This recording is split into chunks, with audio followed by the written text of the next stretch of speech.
No, I mean, if you guys could see like a few seconds before this moment, holy shit. I barely.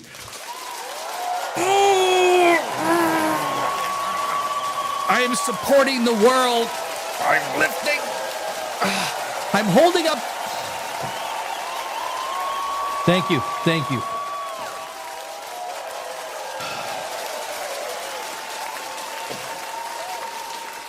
Thank you. Thank you. I'm literally supporting society. I'm holding up the world by watching Starfleet Academy. Episode 3. Episode. It's even, you can't even call it an episode. I don't even know what I want to call it. I mean, did you guys watch? I mean, did you like, why? What is going on? Are we being punked? I'm starting to think this is all a big joke. Like, this is like, they're going to like play. They're going to put all the episodes out and it's going to be one big fat joke. That's what I feel like.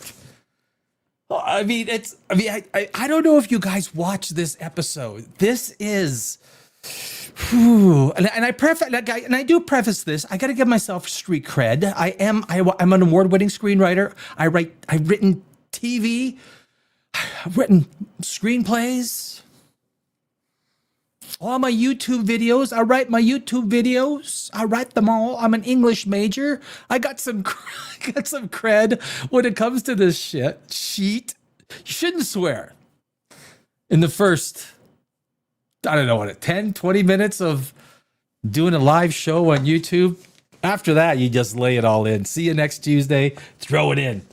Put it in the bowl. You start mixing. It's all good. All of it. All of it. So I don't know. I didn't put the comments up. My apologies, because I want some people to help me talk about this stuff. You know, it's like different. Mike, I'm almost wishing I didn't watch episode 3. It was peak cringe. Oh, dude.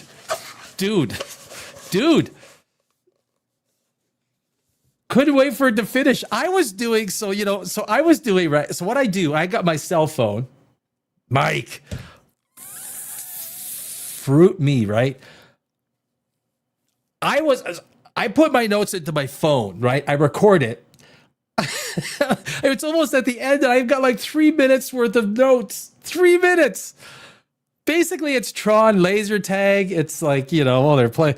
I mean, there are a few nuggets I pulled out. I mean, there are. And you want to talk girl bosses? Holy shit, right? You want to talk girl bosses? You got some fucking girl bosses.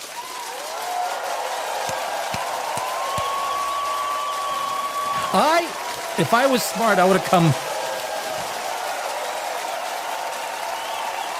Yep.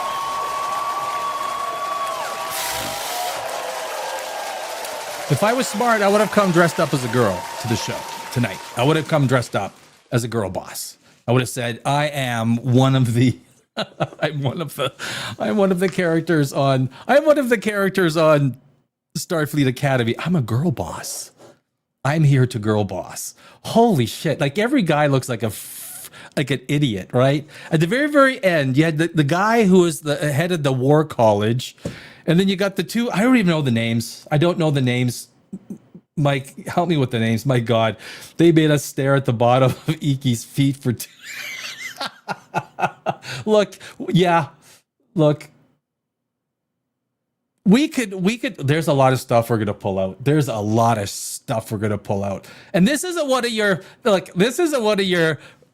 tone it down. I got no problem throwing shit at the fan. Like shit needs to be thrown where it needs to be thrown because it's being thrown at us. David Ellison, the son of Larry Ellison, the founder of Oracle, $300 billion net worth. David Ellison, are you watching this? David Ellison, are you freaking watching this? Your Paramount company looks asinine. Did you see at the very end? You had like that Ocean's 11 feel. Like they're planning it, right? The woman that's captioning the whole thing, or captaining the whole thing. Yeah, sorry, captaining. Oh my god, right? She was like when she sits down, she's just like fucking putting her. She's got no shoes. Every time she sits down, she's like lying down like it's some sort of a massage parlor or something. Like, let me just lie on my stomach. Now that I know you two are both lesbians, did you guys know that? Did you know we were going to get a lesbian relationship out of this? The what's her name? The Jeg Hadar, where there's no females that exist. Did you know we were going to get a lesbian? You felt it though. Today we had confirmation. Okay, we got lesbians, boys. We got.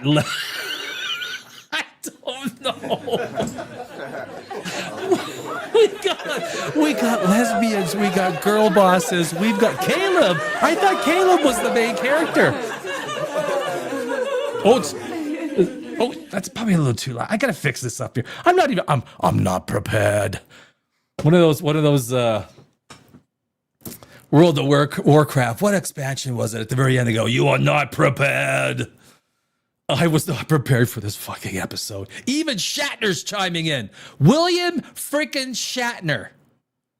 You know who he is? If you ask anyone from Starfleet Academy, do you know who William Shatner is? No. Why should I? Why should I know that name, William Shatner? Why? Fuck me. Fuck. I kept wondering if she's got dirty or clean feet. I was looking at her feet because at the end you could look at her feet. I think when she like lied down and she put her feet up, they they got the assistants to come with like toothbrushes and polish up her feet, right? What the hell am I watching? Oh yeah, they're actually together even in. Whoa, wait. Are you serious? In real life, they're together? Mike, you're dropping news. You're dropping news here. Is ET watching this broadcast? Are you serious? Like in real life, they're together. They're lesbians in real life. Ladies and gentlemen, coming to us live from... Where's the names? I don't remember. Do you realize what's the girl with the ponytail, right? She's so ubiquitous. Can I say ubiquitous? Sam, Carice Brooks. I had no idea her name was Sam until 10 minutes ago. I said, well, before I go on air, I better make sure I know her name. Sam? Did I even hear her name? Sam? Captain Nala Aki. Stephen Colbert. I have yet to see Stephen Colbert. Where is Stephen Colbert in all this? He's in 10 episodes. I need a drink. You know what, guys? True story. I'm not lying. True story when I tell you this. I was not going to have a beverage tonight. I wasn't. I was going to do no drink. Here's what I was going to do. I just finished watching the episode an hour and a half ago. Wasn't gonna have any beverages. I was gonna after this broadcast here on Poprageous. I was going to just work on a couple of videos, and I was going to go to sleep. That was my plan. Well, what happened was, halfway through watching, I actually poured myself a glass of wine. Yes, I use cardboard cups, but I had to pour myself a glass of wine. I had no intention. This show has literally brought me to drinking, and I had no idea. So, Gina Yashir and Tig Notaro are a real life couple, apparently.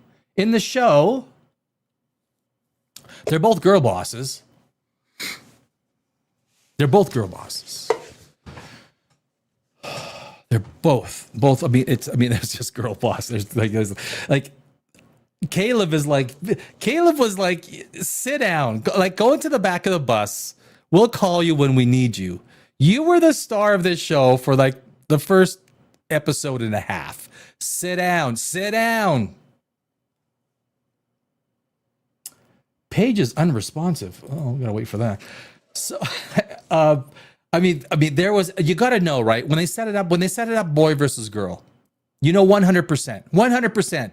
The boy's going to look stupid and the girl's just going to come out and look, oh my God. Like, remember in the opening, right? The guy's working out. Everyone's sleeping. The guy's working out. He's doing this and that. He's like, I actually work out at about 3, 4 in the morning. Okay. I do. I wake up early. I go 3, 4 in the morning.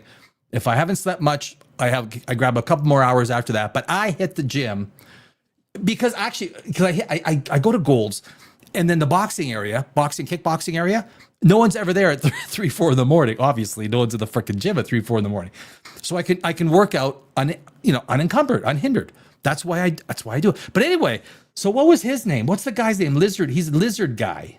I got the IMDb up because I can't remember these mofos' names. Darum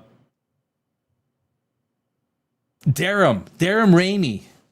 He's a lizard guy, right?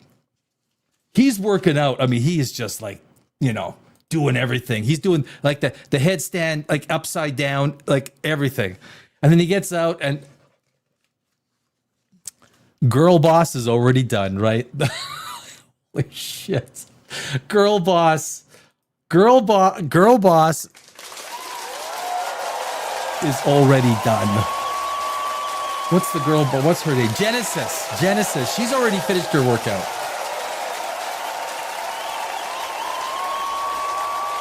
You're just waking up?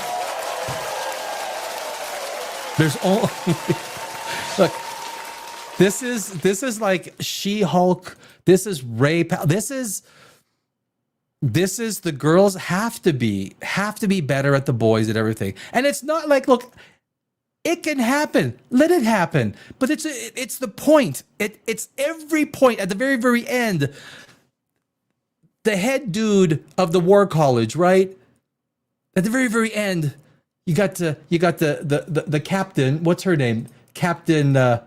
Captain. I wish I was Luke Picard I can't remember their names now. I just looked at her name 5 minutes ago. Nala Aki and Lura, the female Jedidar, who obviously you can't have a female one, right? It's not even possible. It's not even possible.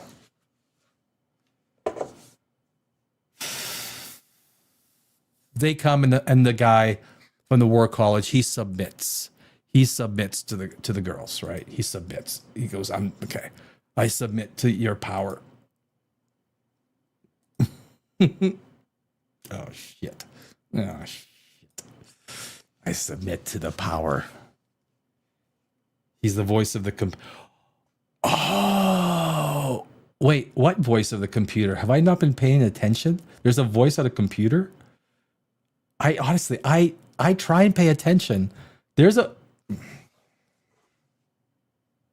show is driving me to drink. Seriously, it is, Mike.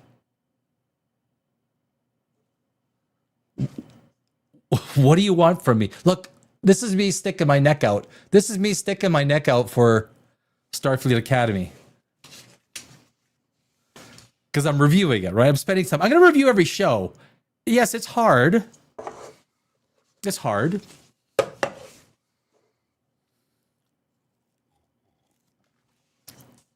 But it's got to be done. It's got to be done, my friends.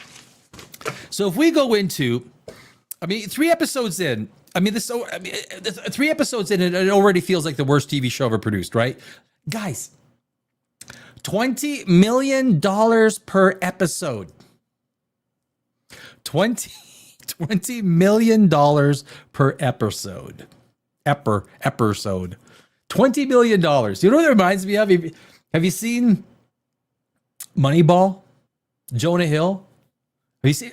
He goes onto the plane with David Justice. I don't know. It just, anything like this always reminds me of this scene.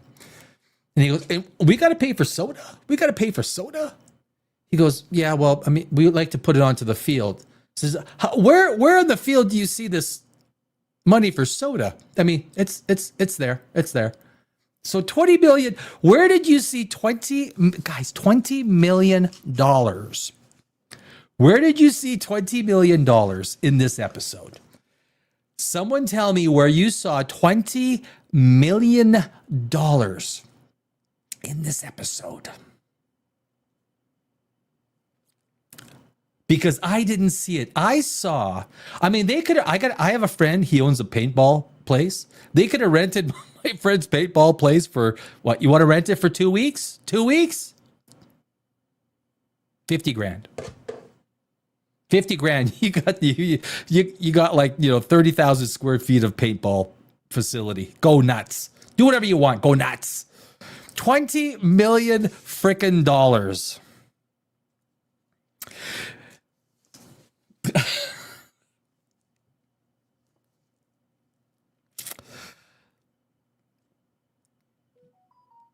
The only character not working out is the overweight one. Did you notice that? The only one that's not working out.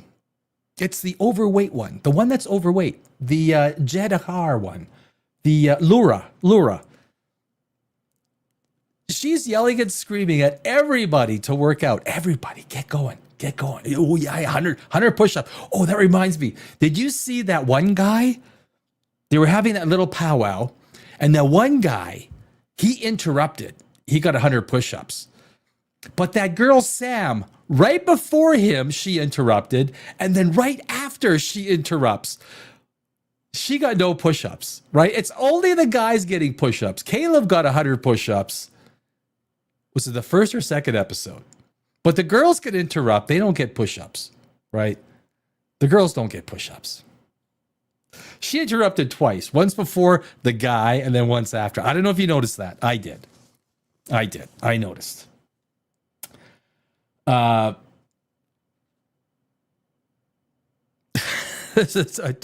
I made the $20 million note. Authority figures overact on every line, right? And that's one thing with every character. Everything is overacting. Everything is an over-exaggeration. Everything is like I'm here. I mean, everything has to be overly dramatized. I mean, what was the whole purpose to the episode? That's what I'm asking. Like, how do these, like, was this Degrassi High? Was this what's a high school? I'm trying to think of a high school. Oh man, what is a high school TV show? Degrassi High.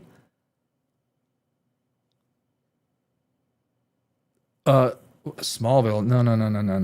You know what I mean? This is a teenage, and the thing is, nobody is watching it.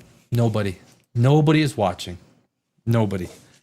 $20 million. Like David Ellison, who is now the quote unquote owner, operator, dictator of Paramount. If you don't throw this garbage off the air, it is making you look so bad. It is destroying this. Guys, how could what's his name? Section 31. How could Section 31 ever have looked palatable? How? You make Starfleet Academy. And all of a sudden, even Section 31, because Michelle Yeoh's in it, is somewhat palatable. I mean, I like watching her. She's just got a face and expression that I enjoy. Except in Blood Origins. I will not forgive her for Blood Origins. There's no forgiveness. There's no forgiveness for Blood Origins. No flipping way. No flipping effing way. But Section 31, she was kind of compelling. I mean, the script was bad. Everything was bad. Everything was bad. As a screenwriter, I acknowledge the script was shit. It was shit. But Starfleet Academy is making Section 31 look okay. It's making it look okay.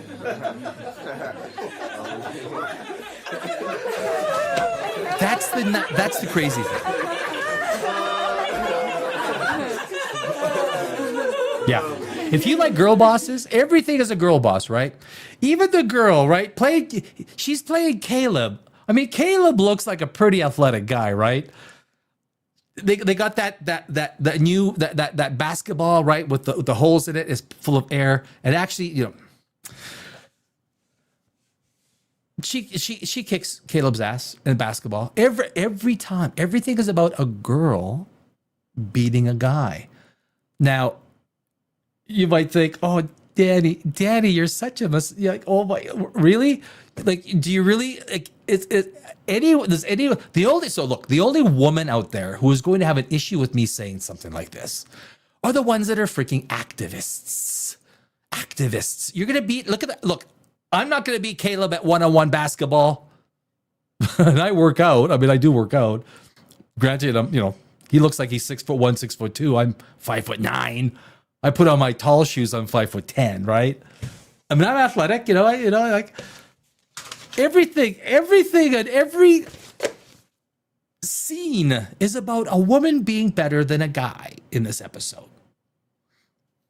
Everything. I mean, it's shocking how much of a theme this is. Girl bossing? This is fucking girl bossing at its finest. I don't know how else to put it. Like, what? You think we're stupid? Let's be honest. Every white guy is a fucking idiot.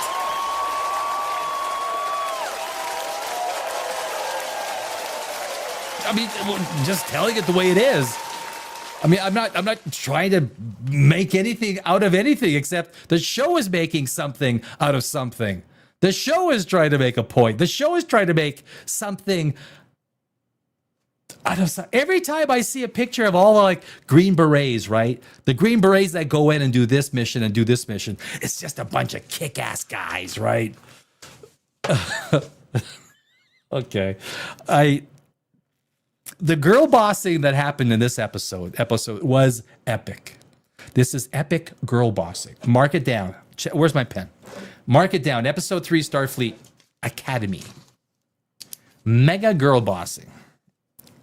You don't get more girl bossing than this. This is the apex.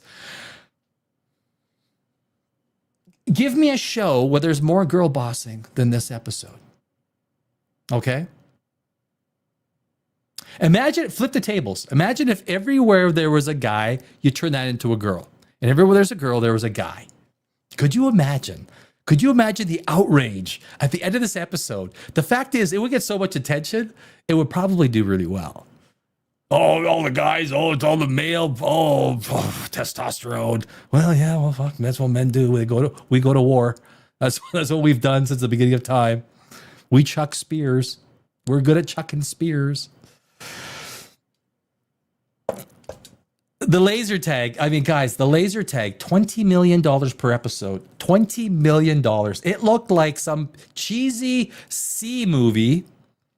I could have filmed this. I spent 20 years in Los Angeles. Guys, I could have filmed this. I don't know what they're paying for the actors, but, Alex Kurtzman, how the fuck is Alex Kurtzman even still involved? David Ellison, if you don't fire Alex Kurtzman, you're a dumbass. You are just a dumbass. If you can't fire Alex, if I was David Ellison, having loved Star Trek since 1970s, I would put my pen down. I would march down I wouldn't even march down the hallway. I'd grab a coffee on my way there, and I'd say, "Oh, Alex, pack your shit, get the fuck out. Thank you for your service in Starfleet Command. Thank you. We appreciate it. Thank you. Thank you very much."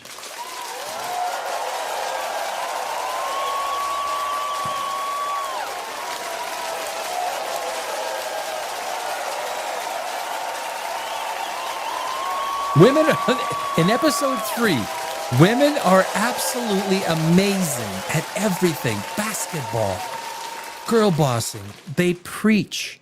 They are better at leading. They are better at shooting. They are better at everything. Everything. This episode only exists as a piece of fiction to try and show that when it comes to war, when it comes to strength, when it comes to dexterity, agility, when it comes to girl bossing, women will always beat men. What a great concept for a TV series. So, okay, let's pull it up. You want to pull it up? Let's pull it up. You probably, maybe you haven't seen where's, I gotta find it here. Where is Captain James T. Kirk? Star Trek, lowest price, Starfleet Academy budget. William Shatner. Where I just passed it. Well, I got too many things open. I'm gonna share this, baby. I'm gonna share this mofo with ya. So William Shatner, like I love me William Shatner. Right? How do you not? So William Shatner, he's on board, right? And I have met William Shatner once. He won't remember, but I remember. We were at a studio. It was in what was it? In I forgot the area, just over the hills on Van Nuys. We were at a studio, and I was doing something else in the studio, and I walked into the hallway, and we bumped. We had a couple of Mickey Mouse words, and I met Captain Kirk. Okay, so. But William Shatner pokes fun at Stephen Miller for calling on him to control Star Trek franchise. Captain Kirk made a whole bunch of, he's like, he's basically saying, end the pain. Where's Gene Roddenberry's family? If I was the son of Gene Roddenberry, if I was a grandson of Gene Roddenberry, if I was a granddaughter, wife, third removed cousin, I don't care who I was. If I was in any way related to Gene Roddenberry, I would stand up and say everything I've said in the last 29 minutes and 1 second. That's what I would say. Come on, Hollywood Reporter. Miller wrote, tragic, but it's not too late for Paramount Plus to save the franchise. Step 1, reconcile with William Shatner. Yes, reconcile with William frickin' Shatner. David Ellison, are you fucking listening? What are you waiting for? You literally own the company. Do you not sit at home? Do you not sit at home and eat your Swanson dinner? Yeah, I doubt Larry, David Ellison eats Swanson dinners, right? I bet you he might, though. I bet you he might. In a previous show, I dared David Ellison to make me VP in charge of firing, right? Make me VP in charge of firing. You want me to go down march that hallway? Look, I've had many businesses of my own. I'll do it. You want me to clean house? You want me to turf the frickin' whole section? Section 31, you want me to turf it all? On Monday, Shatner responded by joking about the supposed problem with the scene, focusing, the Hollywood Reporter always does this, focusing on the fact that Hunter's character uses glasses. I'm so on the same page with you, Miss Stephen M., the 94-year-old star wrote, and he is in great shape for 94. Like, come on. The fact that they have not cured hypophilia by the 33rd century is an abysmal oversight on the writers. The actor Node, I hate Hollywood Reporter. You know what? I'm not even going to use this stupid website again. It just drives me crazy. So you try and highlight something, it takes you right to the top. So you want us to use your website for doing this? Fix your stupid website. I'm done with Hollywood Reporter. The actor, look at me, right? Fierce. That's why I should be in charge of firing. The actor known for playing the franchise's Captain Kirk continued his cheesy response. Also, at Paramount Plus needs to up the budget because I'm sure that a well-oiled organization like Starfleet in the distant future could afford more than one pair of glasses for at least this hyperoptic bridge crew. $20 million per episode. 20 million. Did you guys watch when you watch episode 3, if you already have, or maybe you're going to, ask yourself, where is there $20 million appearing on this screen? $20 million. If someone said, Danny, come here. Come here. Come here. I got $20 million. I got 20 million. What can you do with it? Okay, I could make it one episode of Starfleet Academy. It's true. No. No, it's the laughing. I want to get Danny. Here's $20 million. What do you get? Danny, you're a millionaire. What are you going to do with? Thank you. Thank you. Thank you. No, please. What, Danny, I just gave you $20 million. What are you going to do with it? I'm going to make one episode of Starfleet Academy.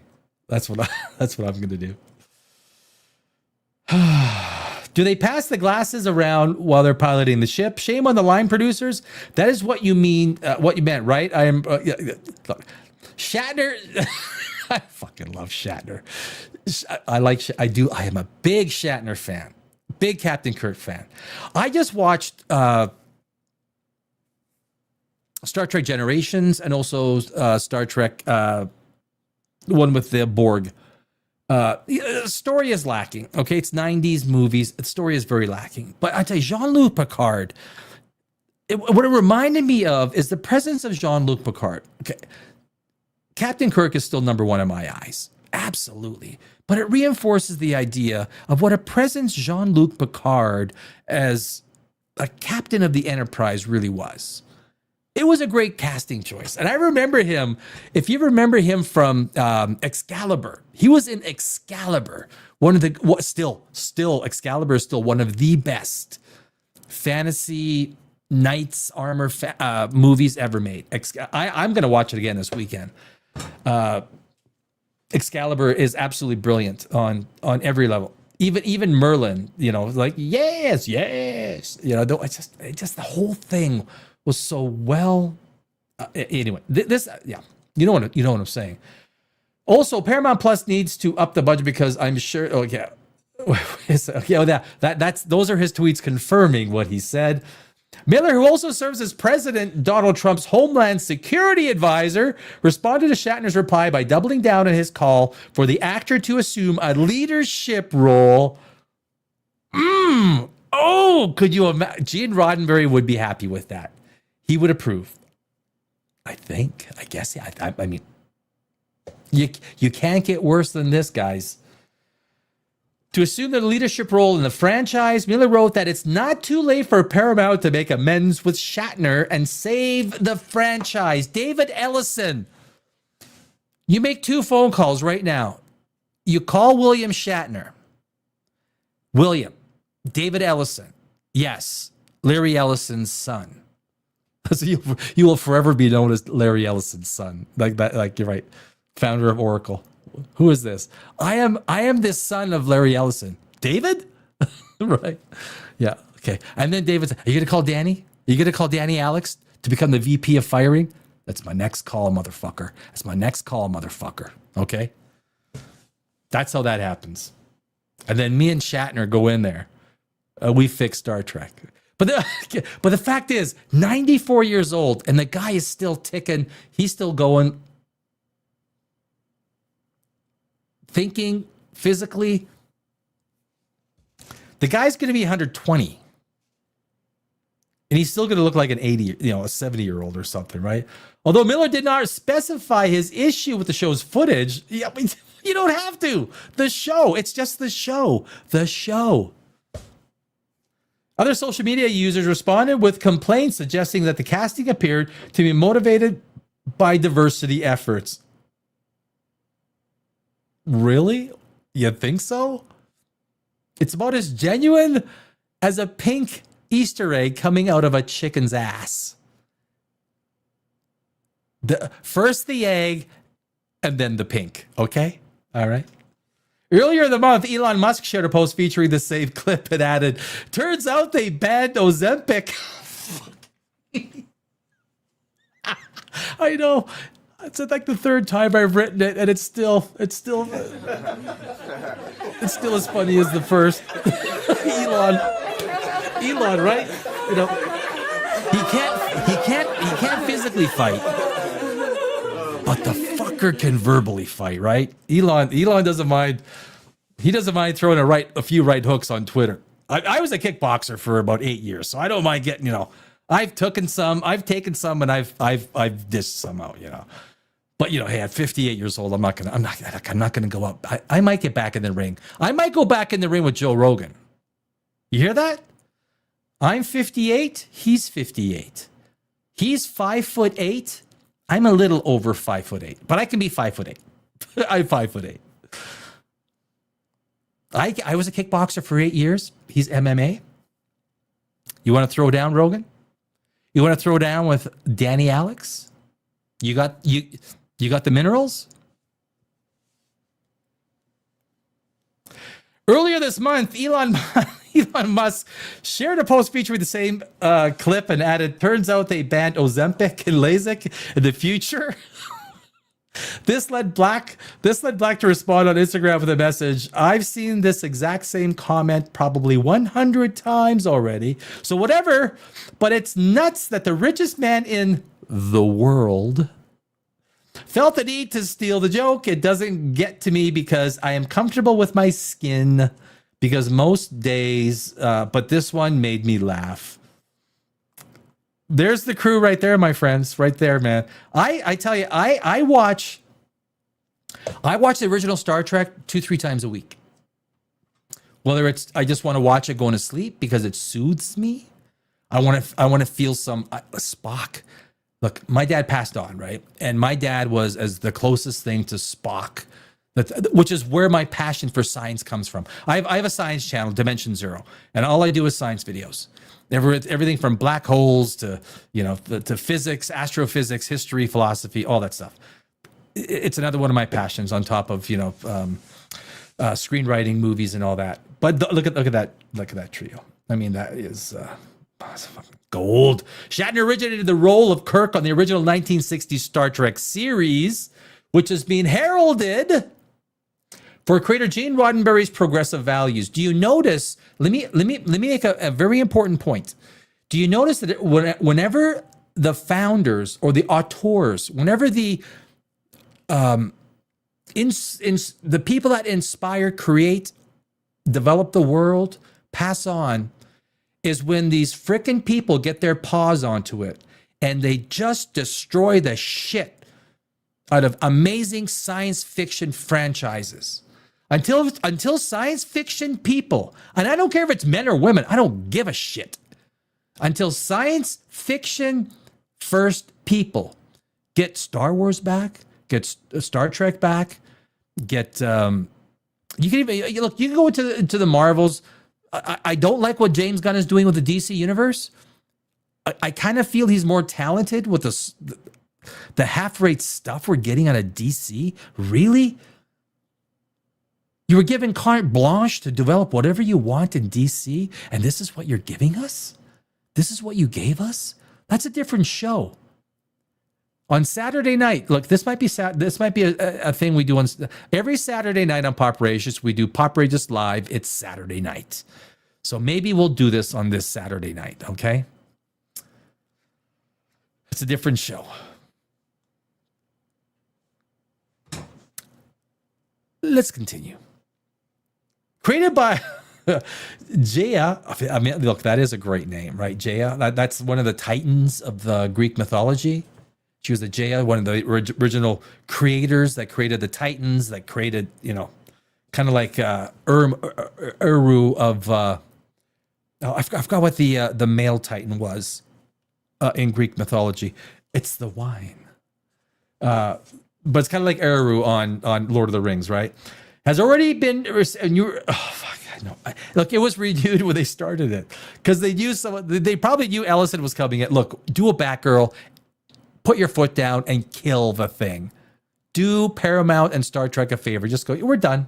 Yeah, we're done. We're done. Gia Violo, Star Trek Starfleet Academy premiered last week on Paramount, has already been renewed for a second season. Can you fucking believe it? It's already been renewed for a second season. In her interview for The Hollywood Reporter, critic Angie Han called the new project admirable. Look, this is the shill bullshit media. Am I surprising anybody? This is the shill bullshit media.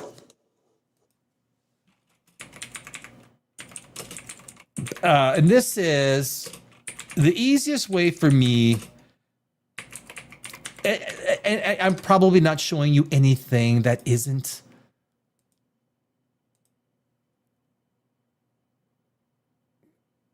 There you go.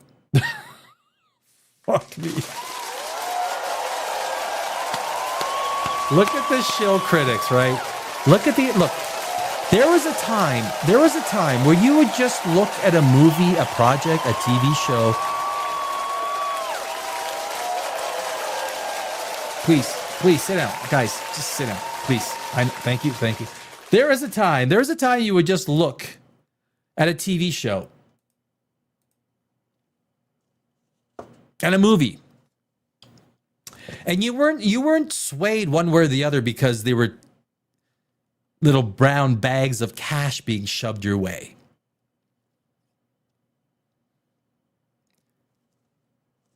Can I get closer on that?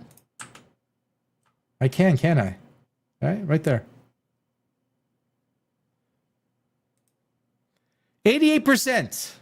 88% from the frickin'...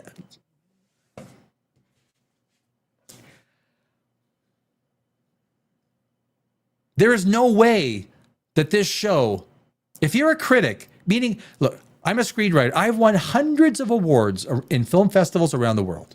You can Google my name, Danny Alex Film Festivals, and you'll see. So when I critique something, I've done it because I've written a lot of screenplays. I've written a lot of TV shows.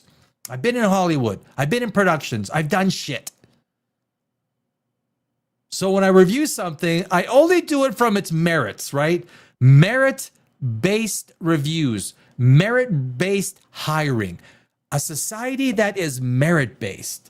But when you start pulling up this shit, let me get rid of this.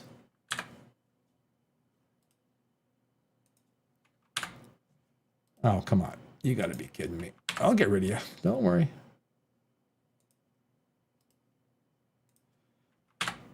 Can I get rid of it? Oh, man, I got to get rid of the brown. I hate when they do this. No, okay, fine. 88% tomato meter, 50 reviews. 50 critics have thought that this is a 9 out of 10. This show, this piece of filth, this piece of absolute trash writing, someone that didn't take English in university or creative writing. 88%. 43%, but viewers say, the viewers give it basically a 4 out of 10. How can there be such a discrepancy, right? That doesn't even make sense. The more you know about writing, creating shows, filming them, producing them, directing them, all these editing them, the more you know about that process, the more this TV show looks like utter puke, utter garbage. And I'm being nice. I am being nice. Someone might say, Danny, be nice. I am being nice. People know, anyone that knows me, I'm usually nice with a smile. That's my style. 88%.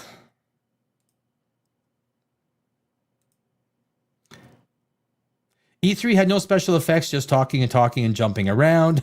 Yeah, I mean, it was so bad. Not to mention, he was in the original Dune. Wait, who was in the original Dune?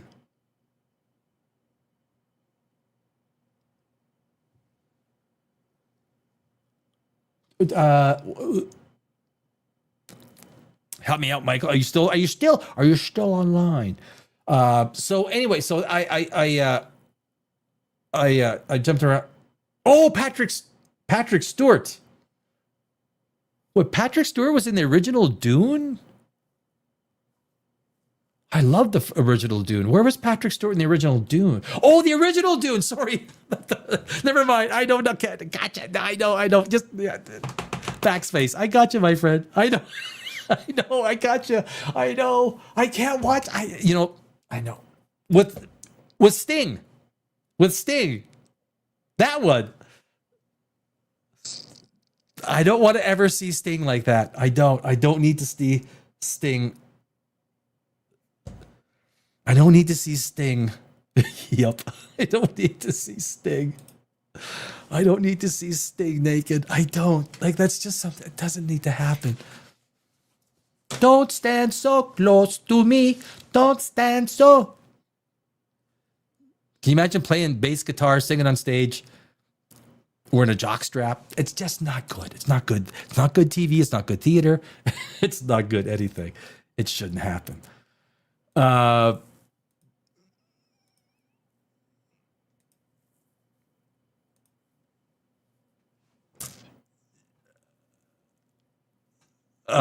there anything left? So basic. Look, well, it's used as a slur in the term of harassment. Shatner posted in 2020 about the term. I'm going to object to it. Look, what I do like to see William Shatner coming and making points, making statements about a TV show that he was basically responsible for bringing into. And here's the reality, guys. Like if you guys have watched, I was watching Star Trek when I was 8 years old. This is Degrassi Junior High, or this is Degrassi, this is Melrose Place. This is some bullshit, absolute asinine. I mean, you could put together a whole bunch of adjectives to describe this thing. This is just bad.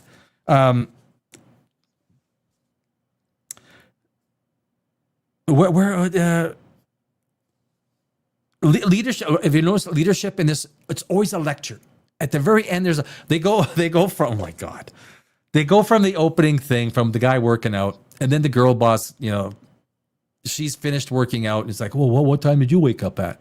The girl always has to outdo the guy in every single scene, at every single juncture, this is nothing more than a political feminist commentary. And then we find out that Laura and what's her name?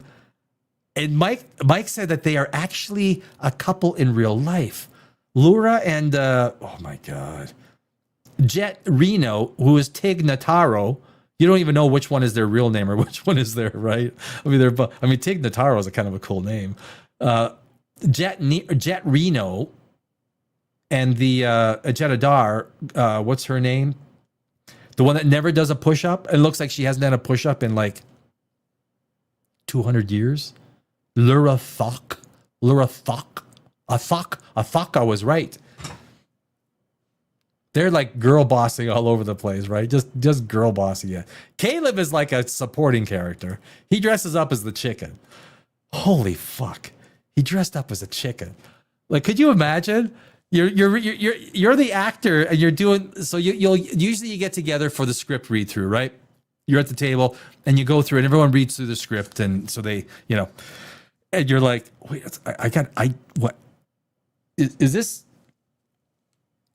Mr. Kurtzman, do I got to dress up as a chicken? Mr. Kurtzman, I got to do the chicken? Okay. Oh, I meet the girl though. I get to meet the girl after she kicked my ass in basketball because I look like an absolute amazing like 9th level jock, and she looks like. Look, the one thing you'll notice about this, the guys work out. You can see the muscles on them. The girls, they don't work out. None of the girls have worked out. That is freaking obvious. None of these women work out. You would just think that one of these women, the one girl, what's her name? The one with the freaking funny eyebrows. Because she's like Supergirl. She's like Genesis Lith. Genesis Lith? What do I care? I'll forget it by the morning.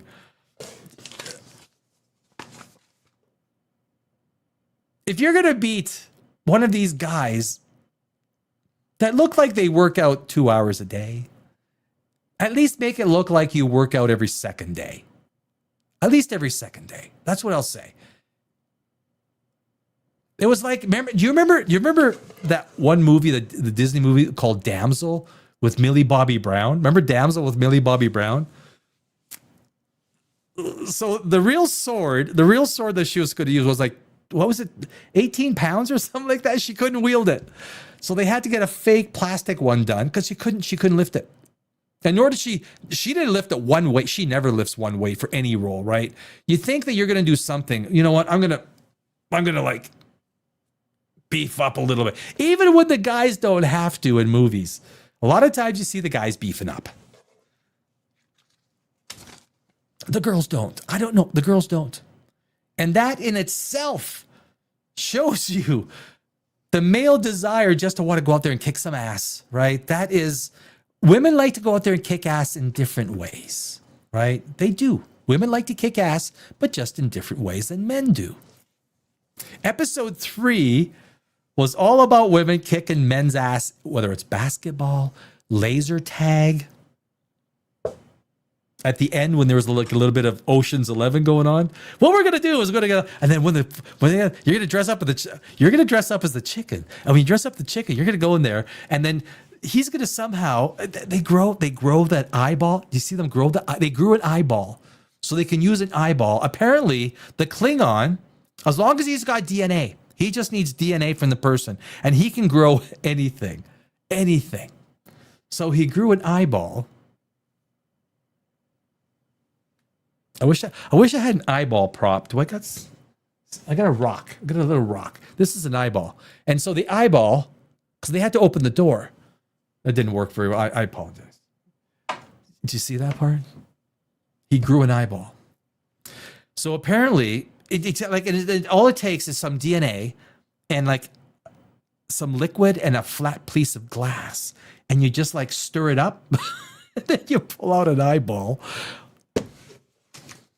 These writers are so fucking bad. I mean, there's bad writing and then there's shit writing.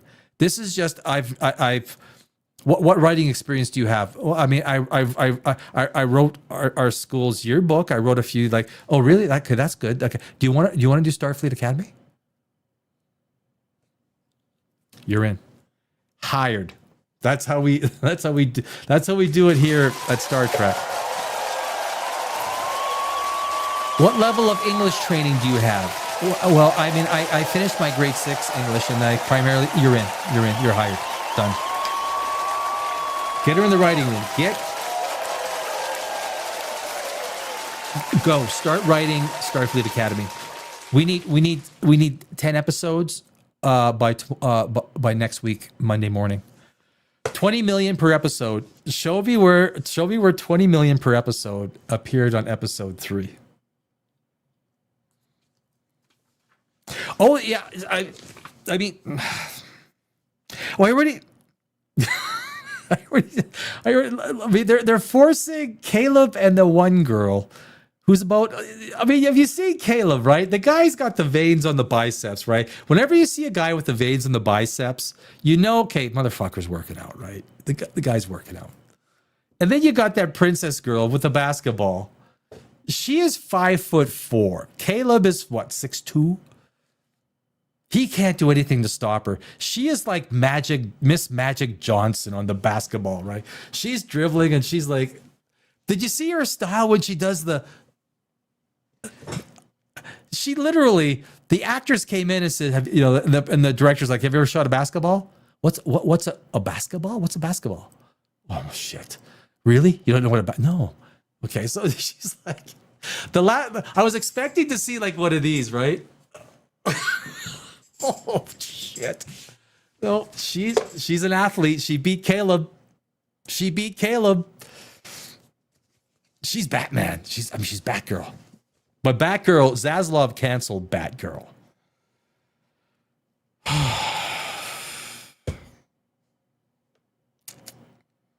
I did. I mean, look, you got a little bit of Tron. You got a little bit of Tron in there. You got a little bit of laser tag. You got a little bit of Ocean's 11 at the end. A little bit of Ocean's 11. You got.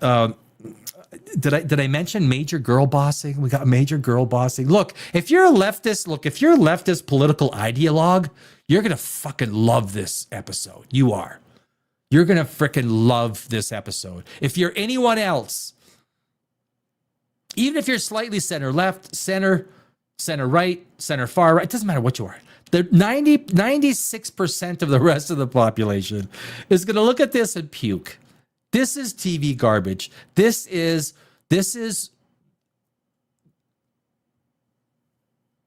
do I say it? It's shit. This is the worst. This is worse. I said it on Saturday. This Saturday night, like every Saturday, if you guys aren't doing anything on Saturday night, Pop Rage is live. It's Saturday night. Every Saturday night we do it. Last Saturday night, I got into this. And you look at the Acolyte. Why is the Acolyte better than Starfleet Academy? Now, it might sound like a crazy thing to say. At least Leslie Headland tried to do science fiction. It was a terrible attempt. It was pretty bad, right? It wasn't good. Leslie, and hers was 30 million an episode. So many people starving on the streets of the United States. What do we get? We get 10 episodes, or was it 8 episodes of The Acolyte? $200 million. What do we get?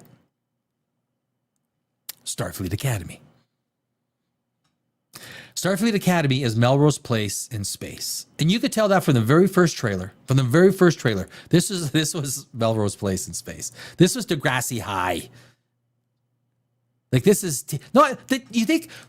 And the point is, do you think teens are going to enjoy being dumbed down like this? I was watching the original Star Trek in 1978, 77, 78, 76, when I was 10 years old, watching the concepts of Star Trek.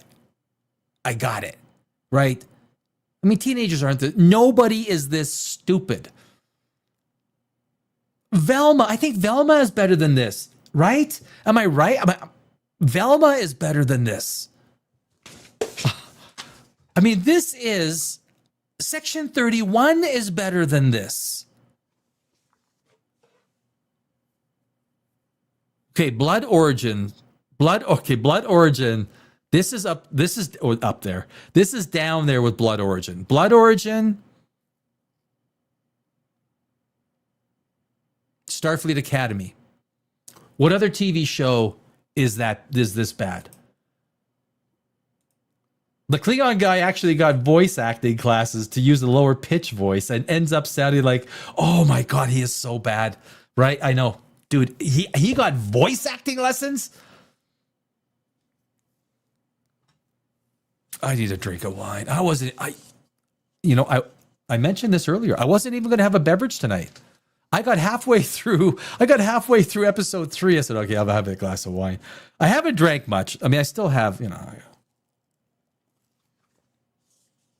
I love Picard. Picard is, well, Captain Kirk. Spock is still my favorite. Spock reminds me of my father, who passed away in 2006. My dad was like a Spock guy, right? He was Spock. He was Mr. Logic. That's where I got my logic from. Captain Kirk is legendary. Fucking legendary. Patrick Stewart as Jean-Luc Picard. And like I say, I just watched Star Trek Generations and Star Trek with the Borg. I can't remember the name with the Borg, right? With the Borg. I mean, at the very end, like, why would you keep all this vessel? Like, there's so many. Okay, with the screen, right? Okay, you know what? Conceptually, there are a lot of interesting things, but you realize how good it was. Nice seeing Shatner and Picard on TV together. I haven't seen that for 30 years. 30 years, I haven't seen it. And it was good. I don't like the way Shatner died.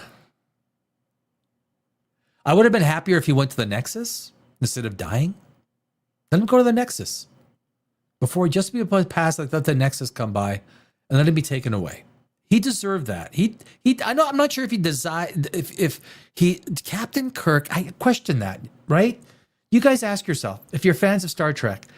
I would have much preferred, because of the legendary status of Captain Kirk, to have had him go back to the Nexus instead of being buried on some indiscriminate hilltop covered with rocks.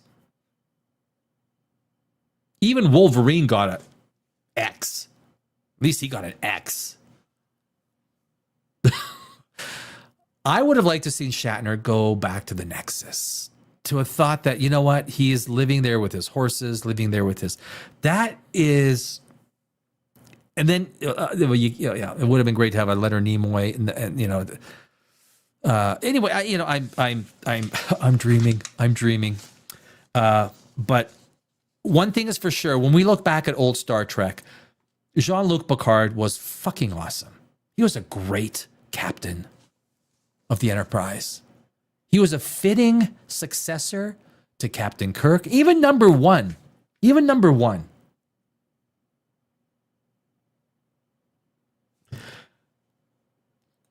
Mike said, technically, his body is a Section 31 storage in orbit.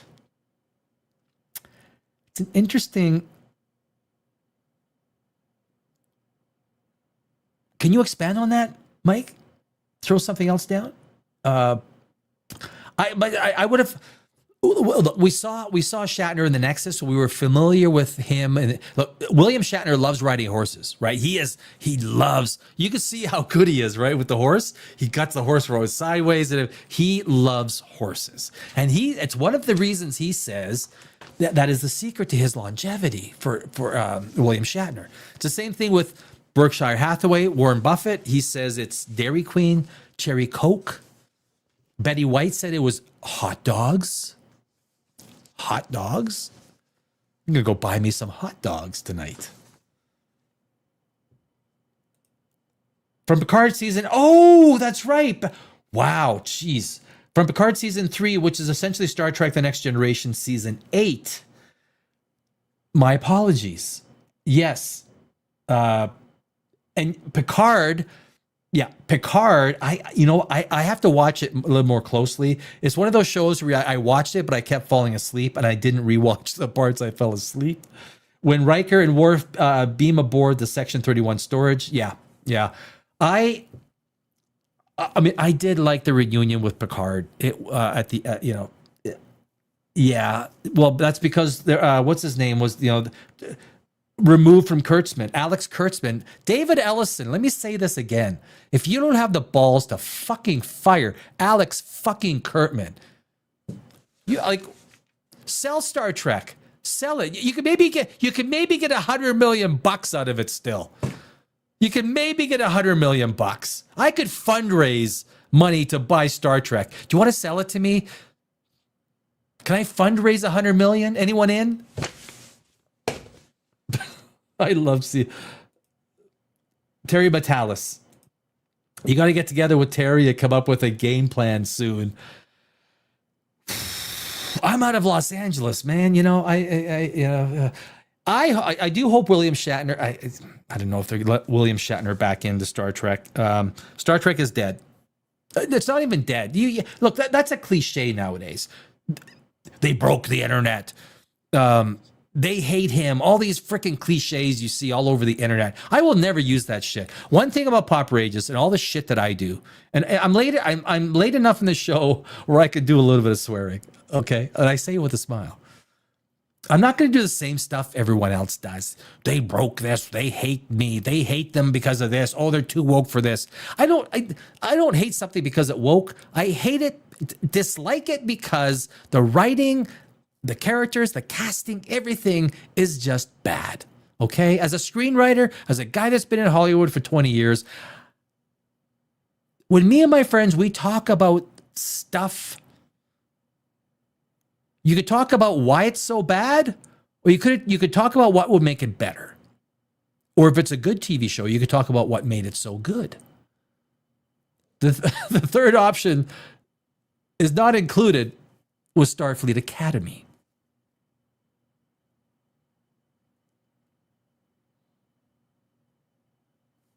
It's a sad time for Star Trek. It is. If you're like me and you go back, you're 58 years old, you go back to the freaking early days of Star Trek, you grew up with as a kid, you've watched it. Look, even Deep Space Nine, which was questionable when it came out, a lot of great characters. Look, Captain Sisko, like all in all, is not a bad captain. He's no Jean-Luc Picard or Captain Kirk. Even Chris Pine, I like Chris Pine. Zoe Saldana as Uhura? Oh, I am not worthy. I am not worthy. Zoe Saldana.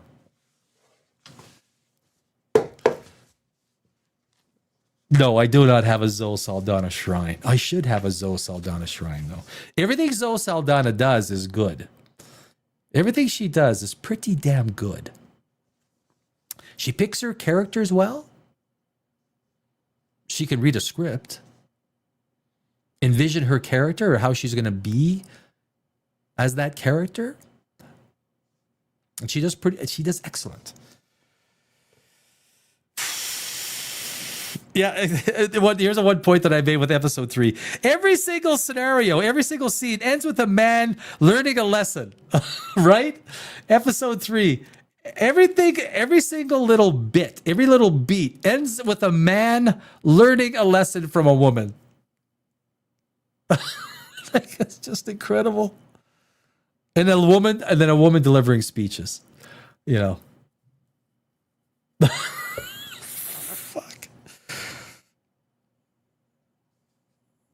Yeah, at the very end, we get. I mentioned at the very end, we get another final. At the very end, she sits down.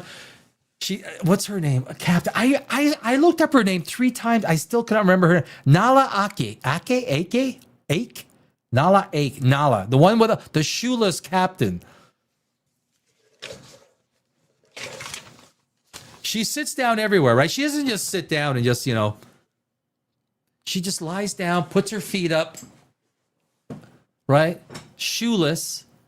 It's like she'll sit in her captain's chair and cuddle up to a warm fire in her captain's chair. I just see the assistants, right? They're the assistants with the 2 assistants with toothbrush and soap and water. When she gets up off the floor, her feet, they like dunk the toothbrushes and they start scrubbing the feet for the clothes, for the foot. God, people that are into feet, those slightly off-center people that have a foot fetish. Oh, they're going to love. Is that why they're doing this for foot fetish people? Well, how come they don't like feet? I have no idea why someone thinks feet are sexy. I don't know. At the end of the day, all I remember about the episode is the bottom of her feet. Yes. Oh, we're all over the feet shit, man. We're all over the feet shit. It's like a forced reverse foot fetish they impose on folks. It totally is, bro. Mike, it totally is. Oh my God. I got, what do I got? I got, this isn't Star Trek. Yeah, these are all like notes that I made. So what I do when I work, when I do a review, a live review is different than like a recorded review, right? When you do a recorded review, you control every part, every sentence, everything. You put it on teleprompter and then you go ahead and read it. I used to do everything that way. I just don't like it. I like the spontaneity of just talking about stuff. You just watched it, you just won the Stanley Cup. What are you doing? Well, I'm going to Disneyland. You just won the Super Bowl. Where are you going? Don't go to fucking Disneyland. Because Disney's responsible for a lot of what's going on. I wrote that.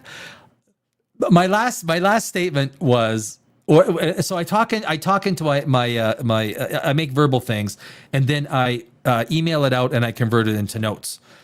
This isn't Star Trek. It's a self-congratulatory, poorly written, badly staged embarrassment wearing the brand's skin. I said that? That's pretty smart. Basically, it is Melrose Place wearing the brand of Star Trek, trying to disguise itself, trying to get viewers. There's not one Star Trek viewer. There's no fucking way. Anyone who loves Star Trek, there's no way they're watching this. There's no way.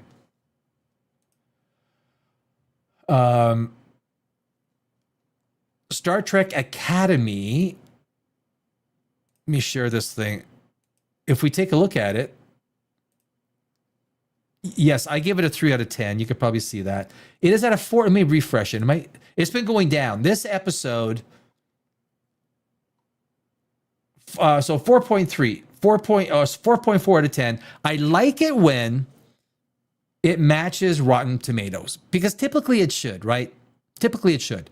It's 43% on Rotten Tomatoes. The critics are 88%. The critics are 88%.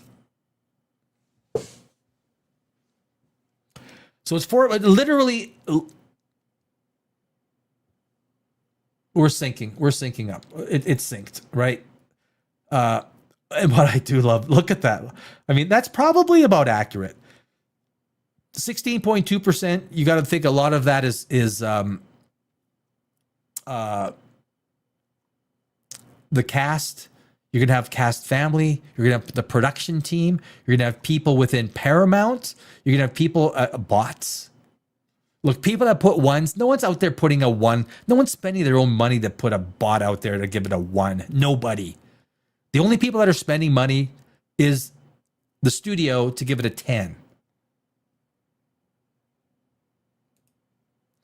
Let's check out some of these.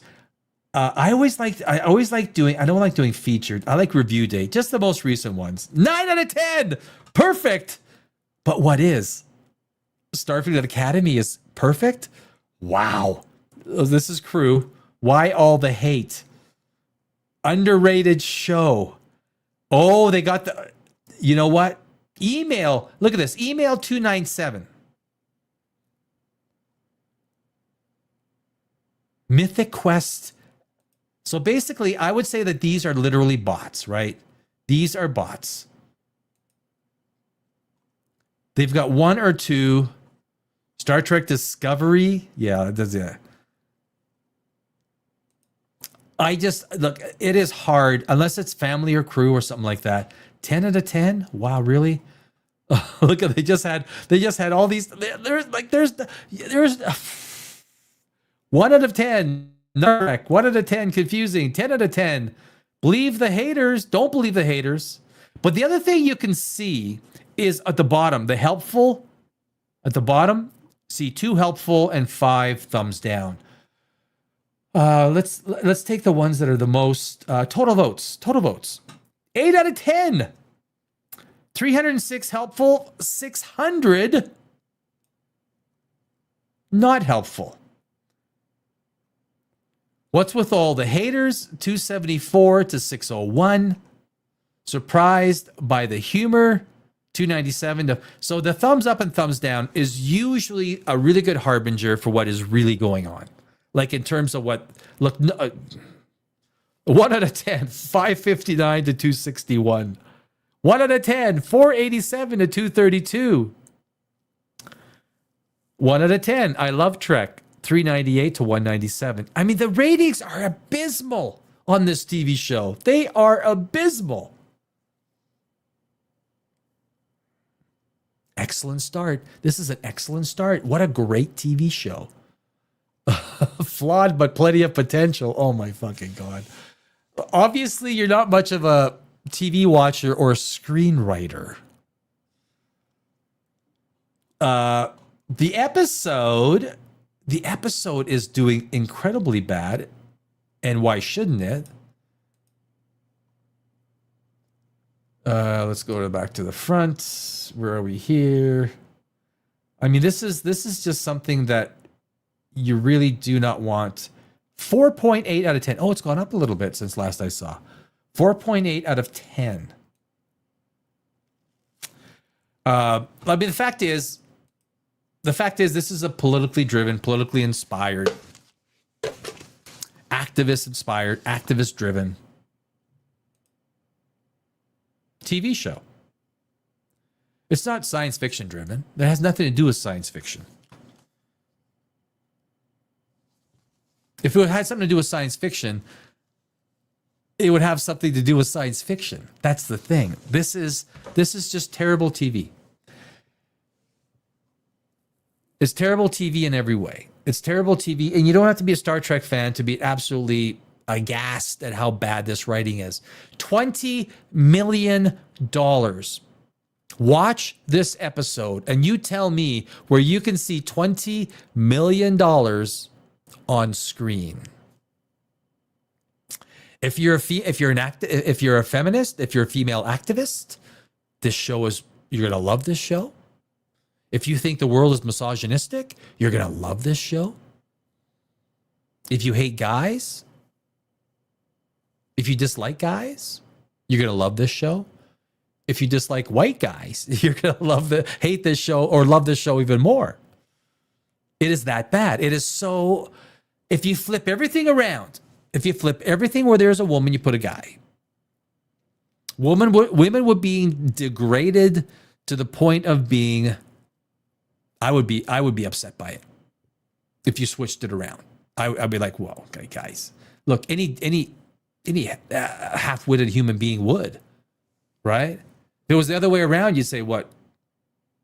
Women are good at anything? Like, there's got to be at least one woman that's got to be good at, like, right? And that's what I would say. It would be just as stupid if it was the other way around. Fire Alex Kurtzman. And if David Ellison, if you don't got the balls to do it, fuck me. Why do you own Paramount? Really? What do you own Paramount for? You got balls? Hey, David Ellison, you got any balls on you? You got some nuts? You got some balls to fire people that are destroying one of the proudest franchises, science fiction franchises? You got the minerals, David Ellison? Probably not. Because we're going to put up with this garbage. Look, a week from now, we'll do episode 4 a week from now. We'll do it again. This Saturday night, Pop Rageous live at Saturday night. We're live every Saturday night. Come by, visit us. We'll do a little bit more on this. We'll do a little bit more. We'll expand a little bit. We're focusing on the 3rd episode on this live broadcast. How bad it is. How bad it is for Star Trek. How bad it is for TV. Is this what TV has come down to? Maybe it is. Maybe it is. This might be a time for independent. As an independent, look, I'm independent. I'm a screenwriter that has won hundreds of awards. I've never sold any of my screenplays. Never have. I own them all. Maybe this is the time where independents begin to shine.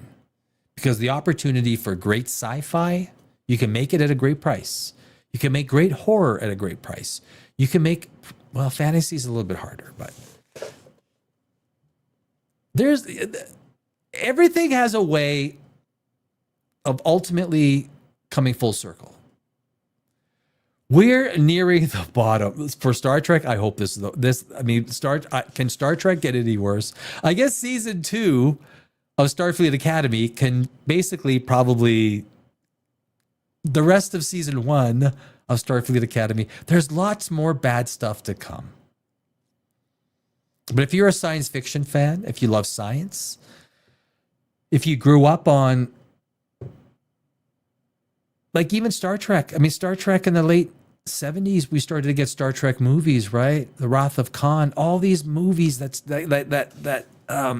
Search for Spock, and then the Next Generation, the Next Generation movies, and then Deep Space Nine, and then basically it fell off a cliff. Basically, Star Wars fell off a cliff.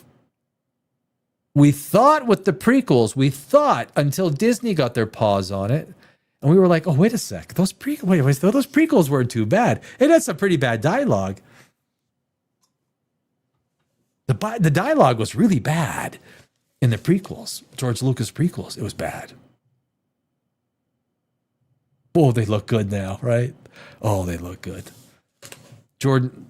Hayden Christensen is like, he's like,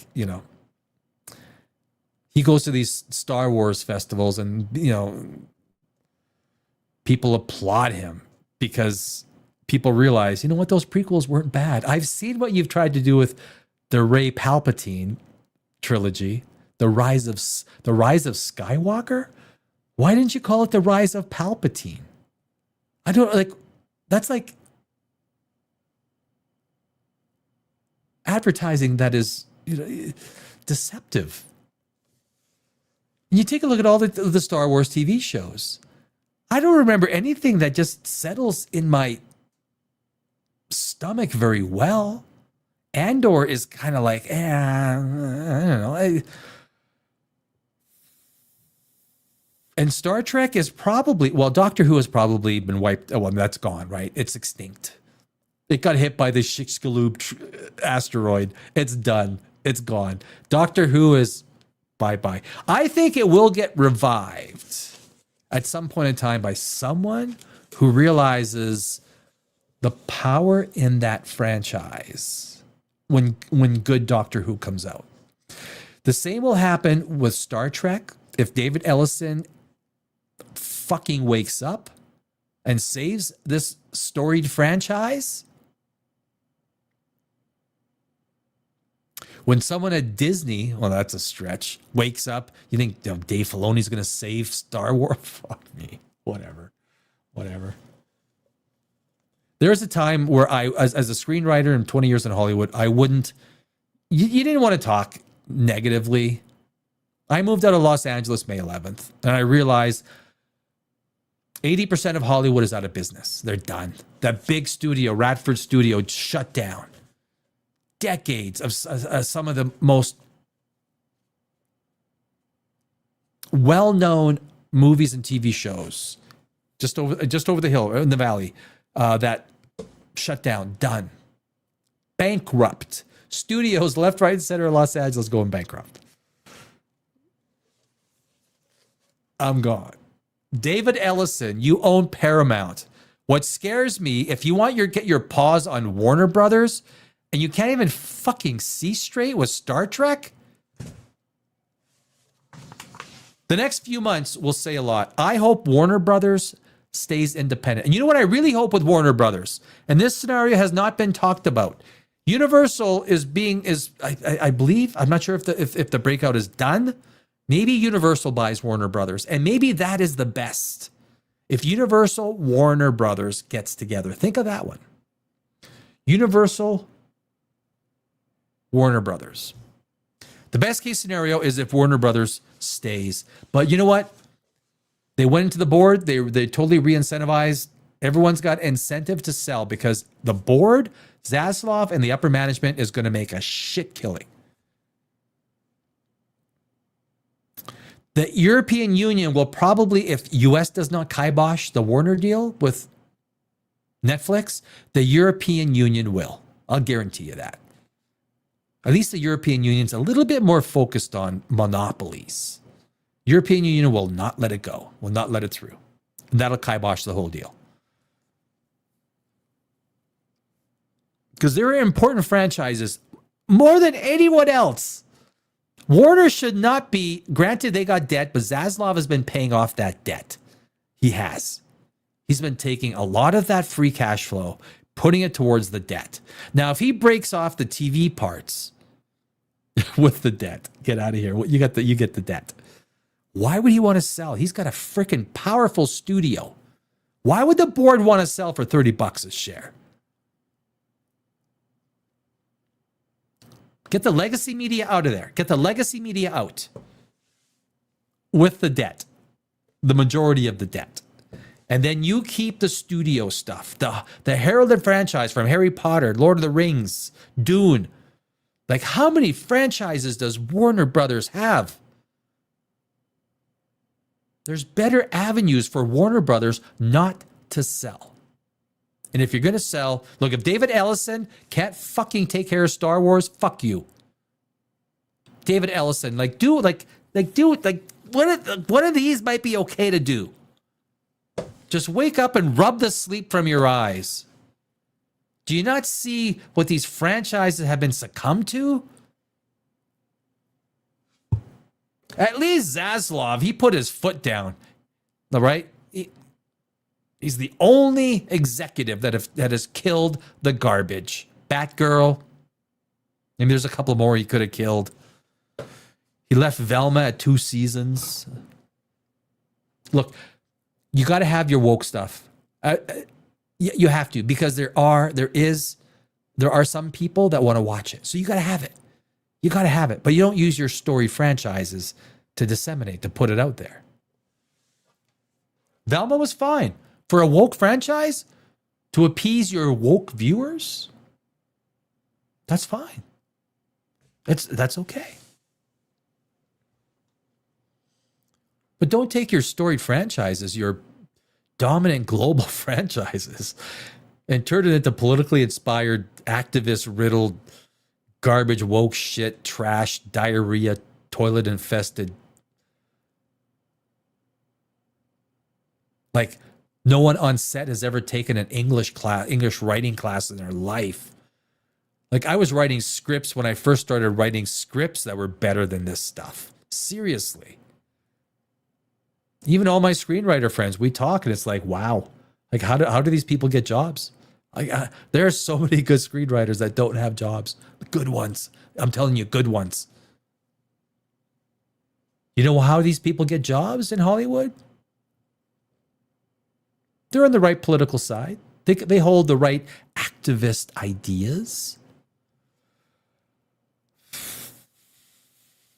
When they solidified the lesbian relationship, what's their names? I keep forgetting their names. Oh my God. The Nura Thok, right? Nura Thok and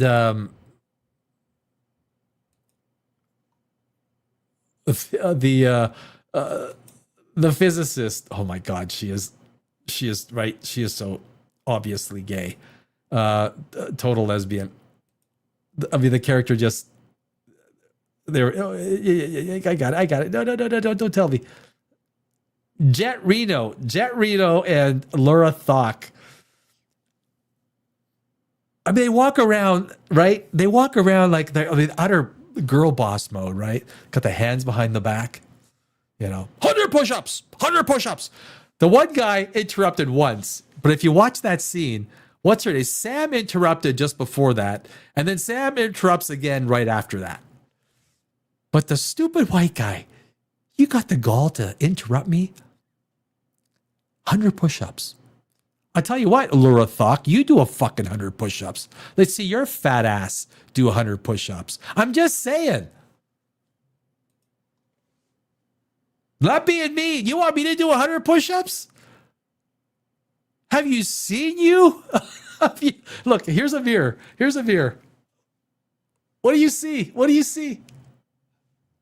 Yeah, 100 push-ups, fat ass. Fuck me. Oh, jeez. Look, you could say bad words with a smile, and I most often do. You'll see me swear. I will say with a smile, because it's got to be fun. Look, it's not fun watching your favorite franchises get eviscerated. Pamela! Hey, Pamela. Hi, Danny. Hi, Pamela. Hello, girl. What's up, dude? Dudette. We're eviscerating Star Trek. Episode 3, Starfleet. Bad TV. It's bad.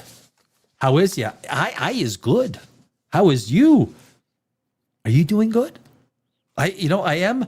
I did have a little bit of wine. Starfleet Academy, episode 3. I was halfway through. I was watching it for the review tonight, and I wasn't going to drink anything. I was like, I don't need any wine tonight. Halfway through, like, but I haven't. Like, I still have a bit. I only poured like a half a glass of wine, maybe two thirds, and I still have a fifth. Right, so that's okay. Red wine is good for you. Red wine is good for the heart, the arteries, in moderation, right? Everything in moderation. You got red wine, girl? Oh, it's my girl.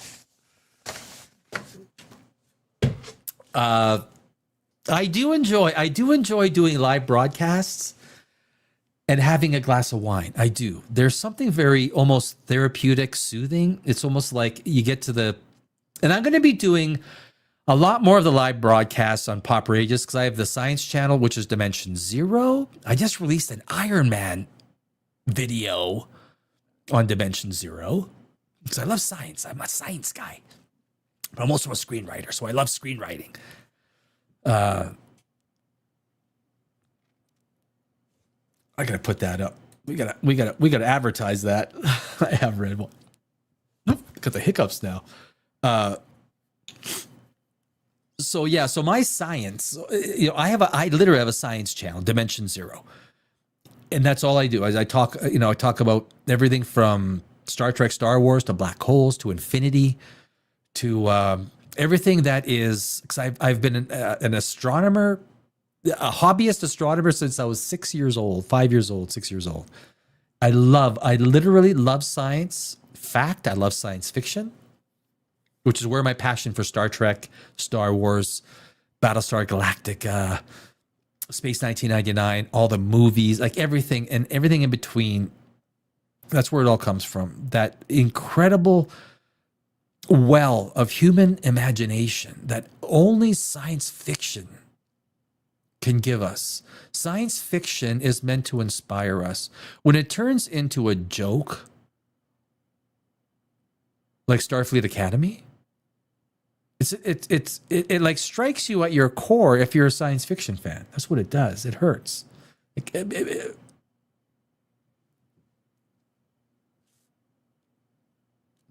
They don't do that. They don't do this to any other franchises except science fiction and fantasy. They don't do that to any other they don't take Melrose Place. I guess they did take Melrose Place and they put it into Star Trek. It depends which did the chicken come first or the egg, right? Did Melrose Place enter Star Trek or did Star Trek enter Melrose Place? I mean, that's up to you to decide. This is not a good TV show. It's just not good. And I like being happy. I love giving compliments. Compliments, that's how you get, don't be sarcastic in life. Everyone hates a sarcastic ass. When the sarcastic ass shows up at the dinner table, you're out for dinner, you go to whatever restaurant you go to, and the sarcastic a-hole shows up, you're like, oh, fuck. There he is, or there she is, or whatever it is, right? They think that sarcasm is somehow funny. No, it is literally the lowest form of wit. And you look like a twit. No one wants you around. So if you're a sarcastic dick and you think people like you, they don't. You're an ass.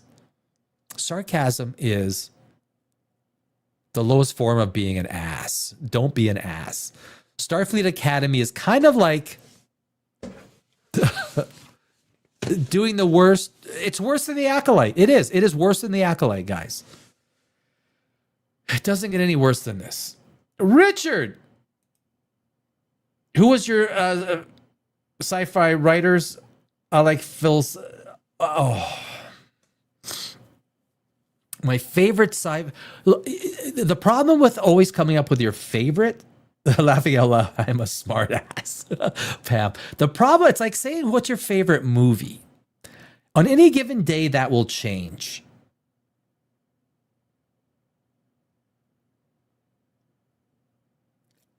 There's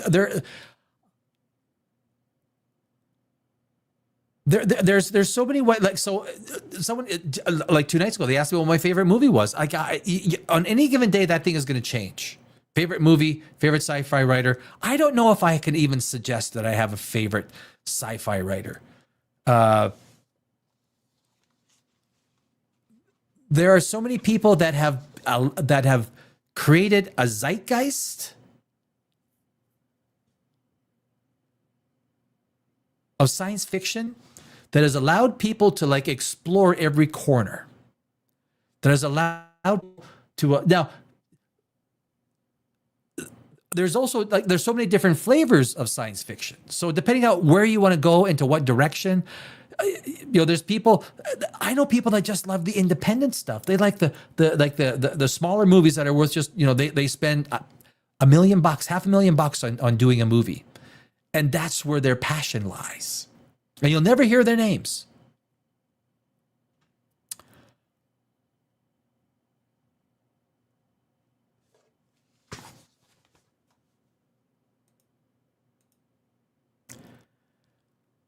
Pam says, I'm a smart ass.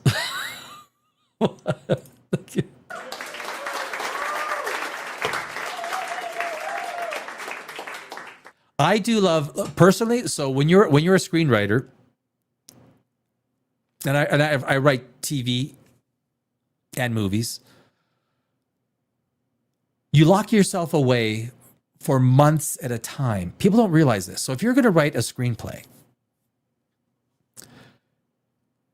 you will lock yourself away for weeks, days, months at a time, hours at a time. You're in a room, everything is closed, the doors are closed, you got your computer you're pounding away, you're reading and you're writing, you're listening back. You're constantly writing and you got to read it back over and over. You write again. And then you just can't read the last scene. You need to read before. And some of the ways you break it up, you might take that script and then you put it text to speech, right? And so you can listen back to it, so you can break up the idea of reading, because the human mind is what it is. We will read the same thing and not get something different from it. But when we listen back to it, it becomes different. So you got to, like, screenwriters, if you've written 20 screenplays, you've probably spent the last 10 to 15 years of your life alone. Alone.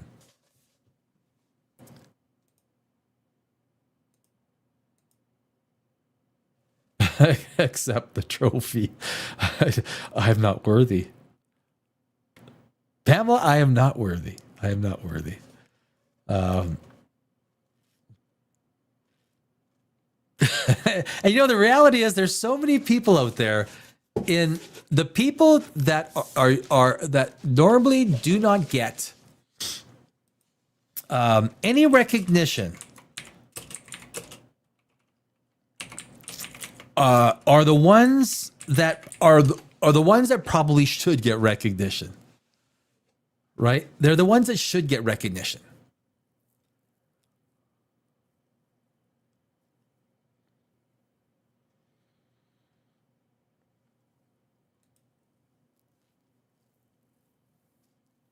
But it depends on your soup. You might say, look, you might go as vanilla as James Cameron.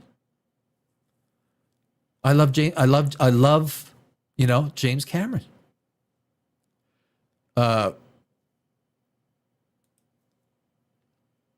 Now, if you're going to get, you said, what's his name? Where am I here? Philip so he did, what did he, Blade Runner, The Matrix, The Matrix. What else did he do? What else did he do?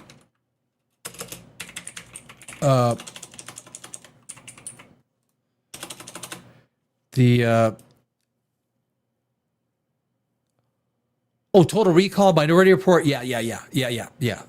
He's done. Yeah. I mean, like, it's really hard to remember what some of these writers, what their entire repertoire is.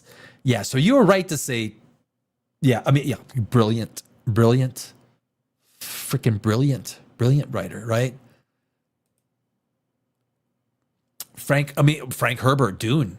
How do you not include Frank Herbert? Now that's a book. That's a novel. It's been Denis Villeneuve and his writers have taken that and put into a screenwriter. Arthur Clarke, who did the 2001: A Space Odyssey.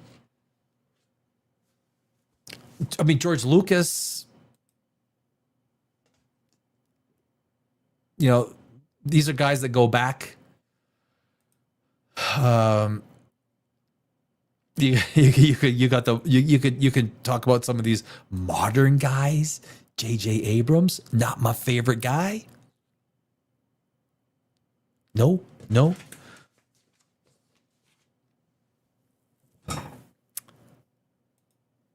I like movies like Arrival was fantastic. I loved Arrival. The Martian was fantastic. Oh, what's his name? I'm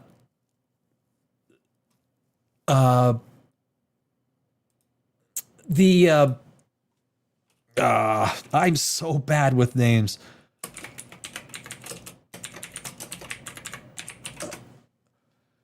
Andy Weir. Yeah, Andy Weir. Who wrote The Martian, right? He writes. I'm not sure who put it into a screenplay, but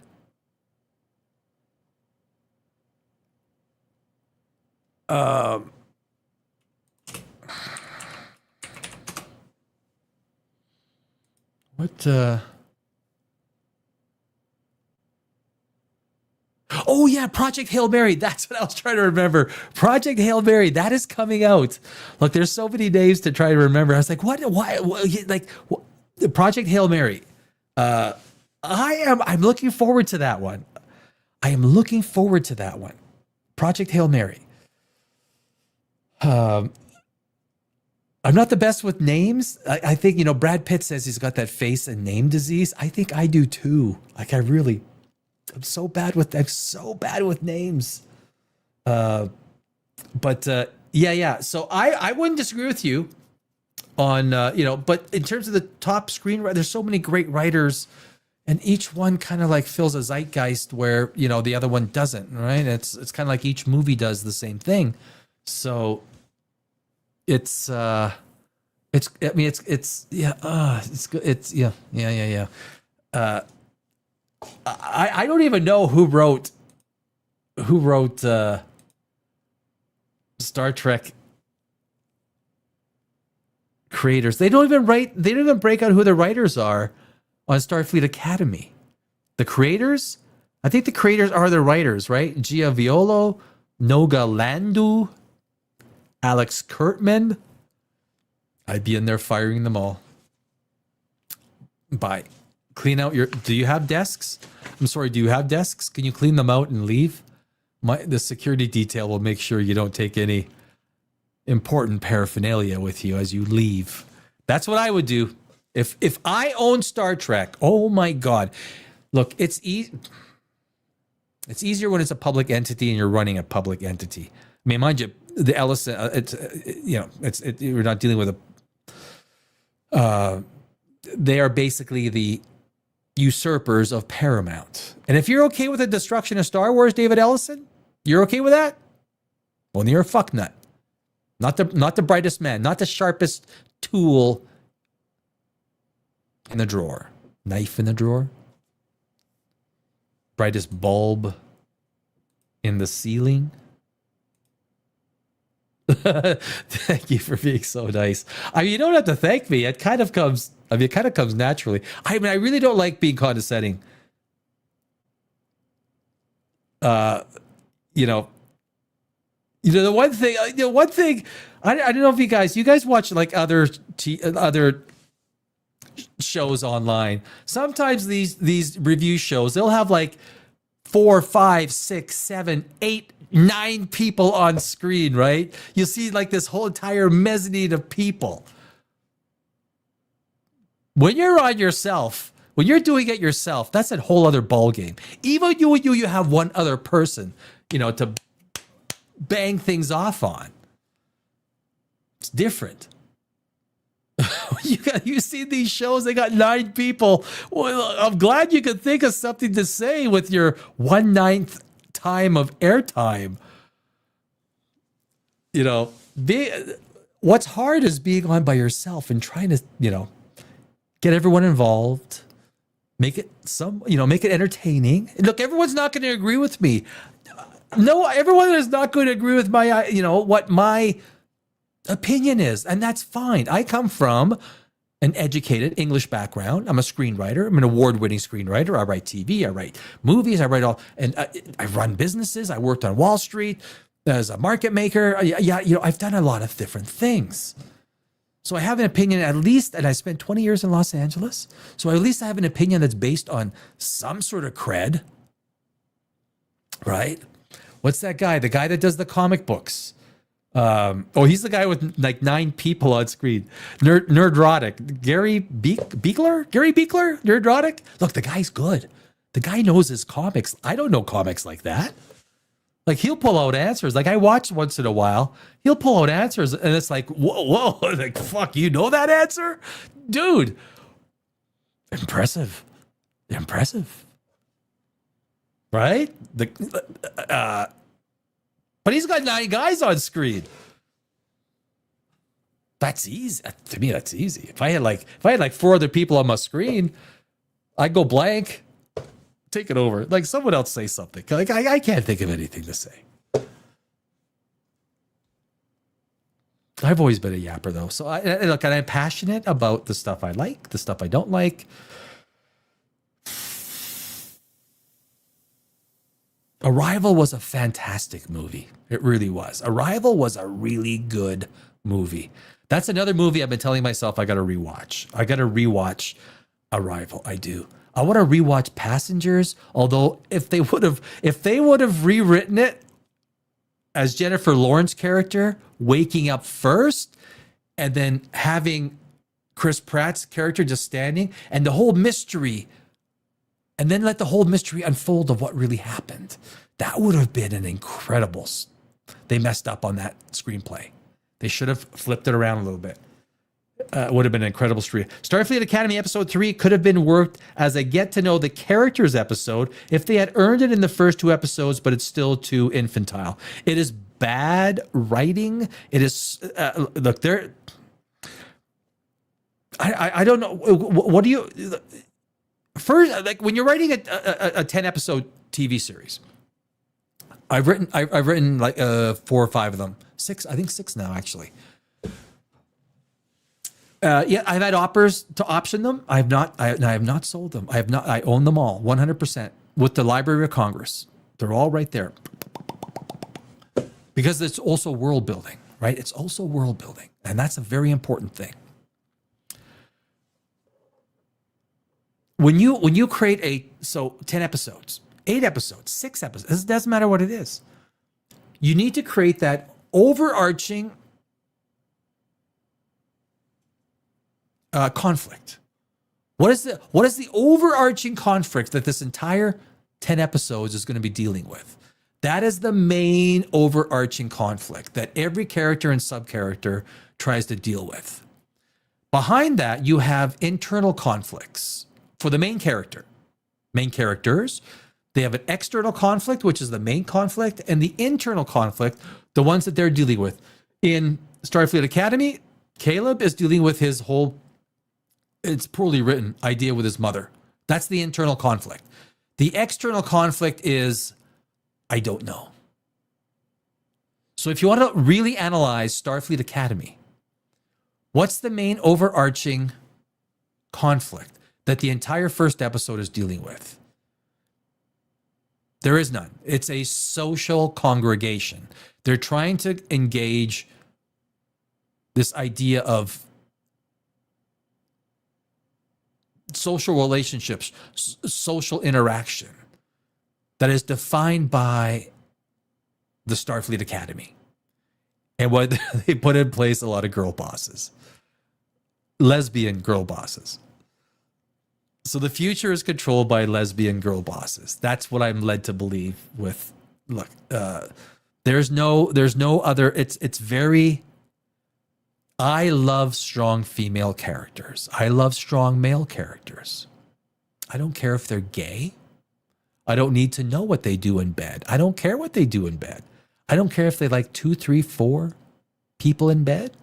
If they are monogamous, I don't care if they're heterophobic. Are you heterophobic?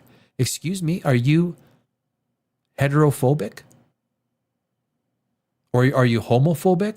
Can I go, like, when I was in Los Angeles, I knew a lot of people in the gay community. They came to my stores. I had stores in Los Angeles. A lot of them get great customers, great friends and great customers. I never once said, hey, you guys heterophobic? Are you guys heterophobic? Are you scared of straight people? The very term homophobic is fucking stupid. It's fucking stupid. You're scared of gay people. Oh yeah, I'm terrified. I'm terrified. I'm terrified of gay people. I'm so scared. Oh my God, there's a gay person. Oh my God, I'm terrified. It's a stupid, like so many of these social constructs, right, that we have to deal with are ridiculous. And they make their way into TV shows. Well, hey, Mike, thank you. You're awesome too. Say it with a smile, I always say. But this stuff makes it into TV shows and movies. Stranger Things episode 7. When you make a big deal out of being gay becomes a big deal. Anyone who was gay, anyone that I knew, in Los Angeles, because I knew the community, they came to my stores. I didn't make a big deal. They came in, great people. We talked, yada yada. We laughed. We made jokes, just like anyone else did. Just like anyone else did. They didn't think, hey, Danny, are you homophobic? Wait. Are you heterophobic? Are you scared of straight people? Do straight people scare you? What the fuck are we talking about? What are we talking about as a society? This is just asinine. This is stupid. This is on its face a political construct meant to divide people. Right? All this shit is made to just divide us. I get along with everybody. Newsflash. Danny Alex gets along with everybody. I do. The Queen's Gambit was the best lead by a strong female lead who had a black best friend, and it rocked. Yes.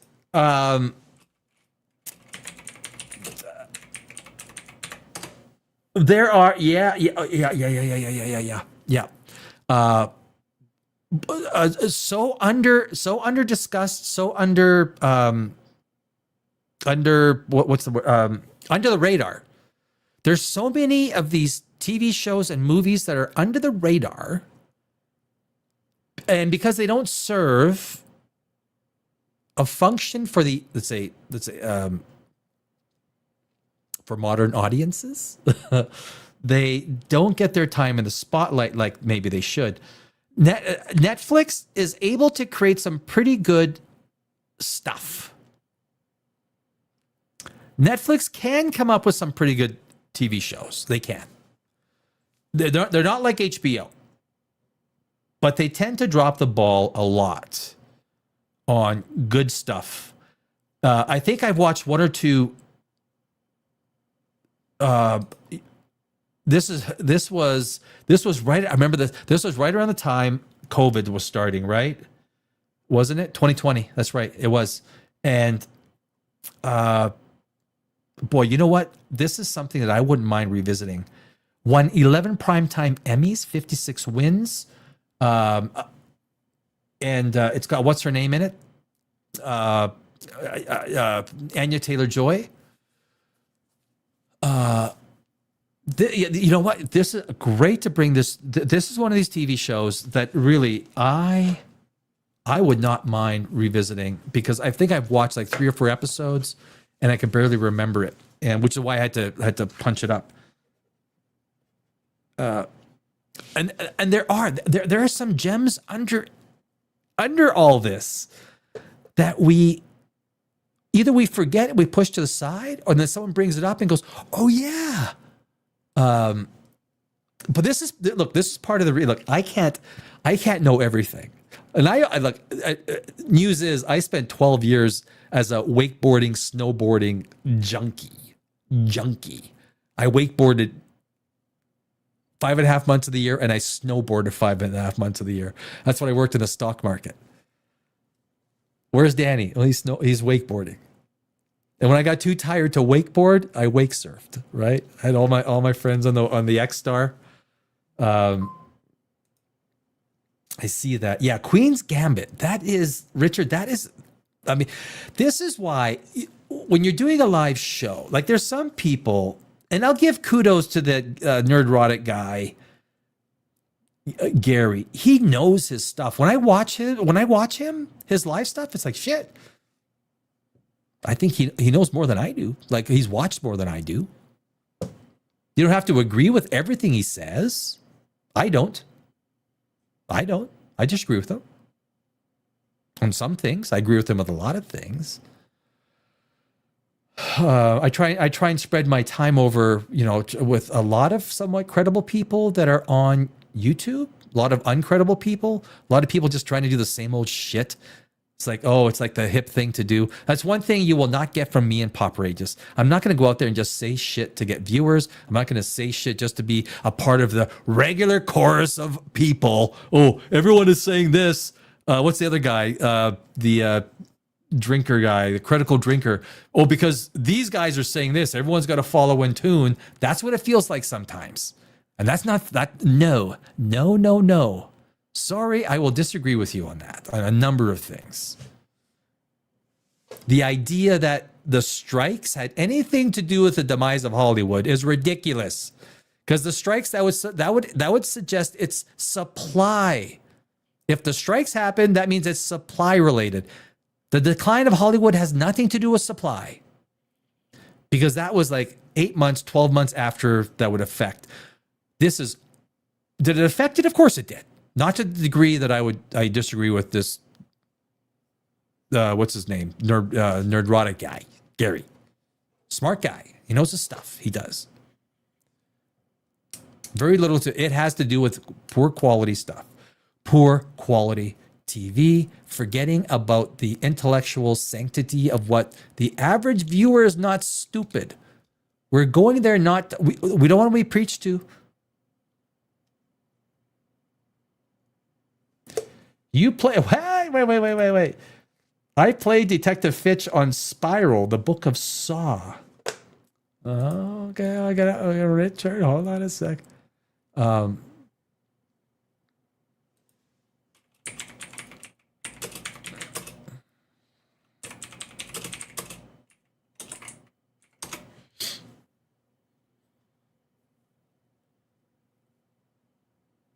Oh, okay.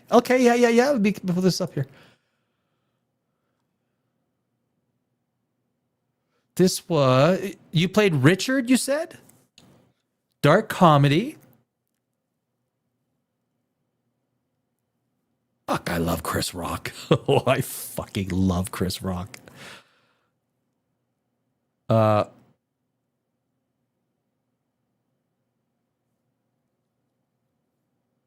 Oh, there you are, Richard. Hey, Richard's. I won't say your last name. Well, I guess everyone can punch it up themselves, but I won't say it. Okay, nice. You know what? That's it. That's some good IMDb cred there. Samuel L. Jackson. Chris Rock. I love Chris Rock. I probably have not watched enough Chris Rock. I have not watched enough Chris Rock. I'm not. When you're a writer, you spend so much of your time locked away, and writers do not like watching and reading other people's stuff because we don't want that coming into our imagination. So you think George R.R. Martin goes out there and reads a whole bunch of other stuff? Fuck no. He reads nothing. I'm guessing. But there's not many writers that go out there and want to read other people's stuff. We will read other screenwriting scripts because people ask us to, or they pay us to. Can you please critique, where my screenplay might be deficient? And then you get, they'll pay you $100, $150, $200, depending, what it is, how in depth it is. See you, Pamela. Bye, people I don't know. See you, Pamela. We'll see you soon. Come back, young lady. Come back. Go to bed. Yes, Betty butt. Yeah, me too. I got to get to the gym at 3 a.m. Yeah. Good night, Pamela. Thanks for stopping in. Awesome. Always love to have you around. Awesome. Okay, so good. Yeah. That's awesome. Hollywood is tough. Being an actor is tough. If you're a screenwriter like me and you write stuff and you don't need to sell it, you don't want to sell it, unless it's, I haven't sold. I own it all. I have a bastion of highly winning screenplays, right? So basically, when you're a writer, you spend the time it takes to write one screenplay, an award-winning screenplay in the film festivals that actually wins film festivals. You're talking 9 months to a year of 50 to 60 hours per week writing.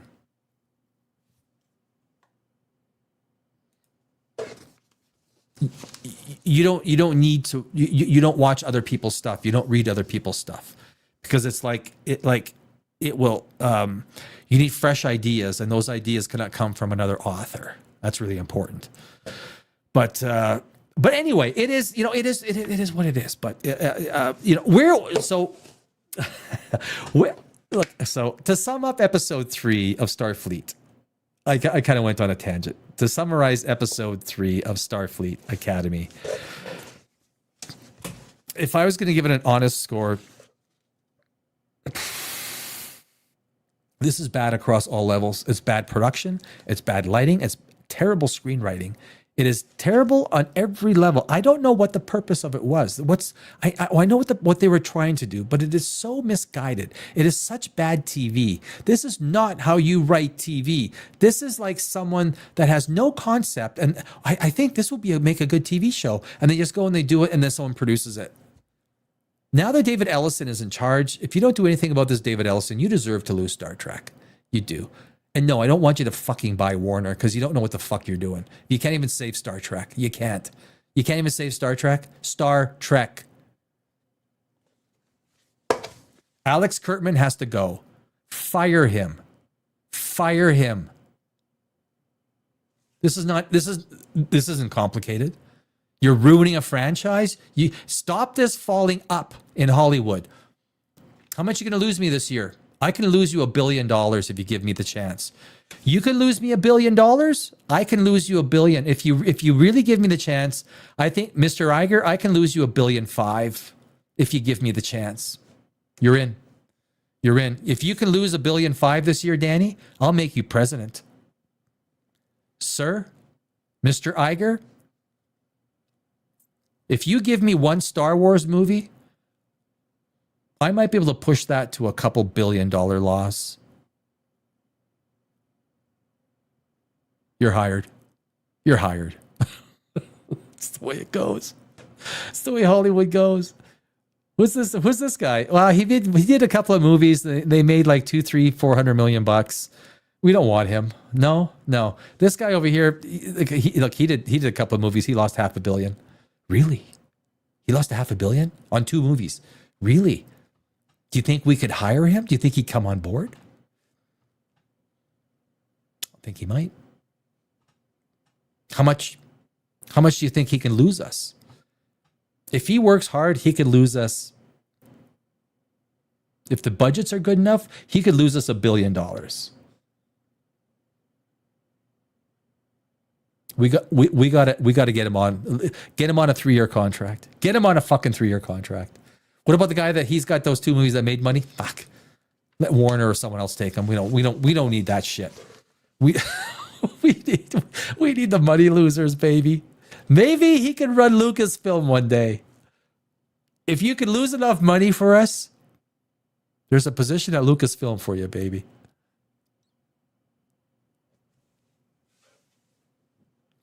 You like that? Sir, I think I can lose you $1 billion easily. Yeah, man, I'm trying to pump up anyone's slamming Starfleet Academy because the writing is so bad. By the way, if you're the best of the best, how do you swallow your my comm badge? My comm badge? Well, I don't have a comm badge. Shit. Yeah, I know. I know what you mean. Richard, if you've been in TV, and you have. I see. I see you there in the. So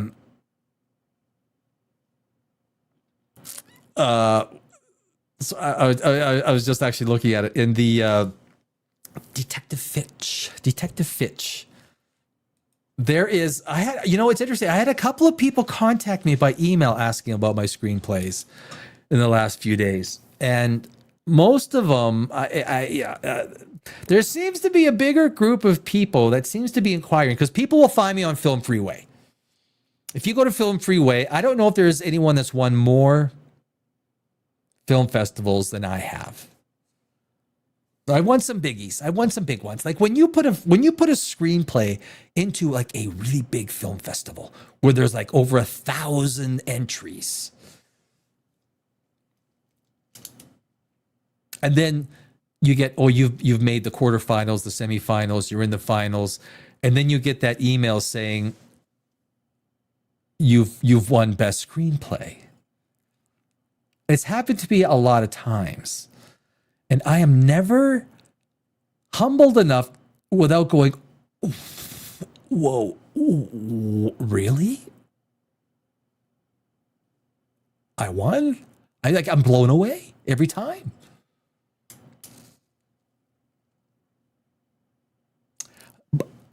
There's talented people out there in the movie business, in the TV business. There's an opportunity that is developing. I don't know who's going to usurp it. I've done my time in the stock market. I've done my time in business. I've done my time in Hollywood, screenwriting. If an opportunity comes up where I can lasso something that creates an organization of independence where we, you could do great movies, especially in horror. I love demonic horror. I love writing demonic horror. Richard, I love writing demonic horror. I am a demonic horror. My demonic horror scripts have done exceptionally well. Demonic. I don't like hack and slash. I love demonic. And it's subtle, right? It's to the point where you watch it and you're scared to look in the mirror because the mirror scenes have fucked you up so bad of what might be. And I don't even believe in ghosts, right? That's the crazy thing. I'm a science guy. I don't believe in ghosts. I don't believe in, so I write my horror screenplays because I love them. I love the possibility. I love the everything, right? I love writing. People say, the whole idea of look, anyone who loves writing is not going to use AI to write because they love writing. The construction of a scene, you're literally watching in your mind, right? When you're writing a scene, you're watching these characters. You develop these characters so well. Characters write a screenplay. If you have done your job as a screenwriter and you developed your characters, they will act in a way where you close your eyes and you write and you see them going through the motions and you understand them. And that's what a great screenplay, and I think that's where that's where great writing comes from. I think. I mean, I think every writer is different, but yeah, Starfleet Academy, guys, we'll talk about it more on Saturday on Poprageous Live. It's Saturday night. That's the flagship. I just started it up again. That's the flagship live show of Poprageous, Saturday night. So we're going to leave it at that tonight, my friends. I thank you everyone for stopping by and hanging out with me. The show is growing. I just started this back up because I spent so much time trying to get out of Los Angeles. I got out of Los Angeles and now I'm out. I got my studio set back up. It's been like I had a throat problem. I couldn't actually speak without too long without my throat giving out, my voice giving out. I actually had to do some videos that were not my voice. And I'm back though. I'm back. I feel good. Richard, please stop by again. I love industry people coming by and bringing up some great stuff. Mike, I think Mike might have left already. Thank you very much. Pam has gone to sleep. And everyone else that has been in chat, and if you haven't been in chat, you've been watching, I invite you back to Poprageous, where we talk everything entertainment, movies, TV shows, and whatever else we need to talk. Richard, cool, my friend. Cool. Guys, we will see you on Saturday night. Poprageous Live at Saturday night. We will talk about a whole lot of stuff. Do 2 or 3 hours at least on Saturday night. And I will have wine. Yes, I will have wine, my friends. So until 2 days from now, I bid you adieu, a good night, and we will see you in about 2 days, I guess.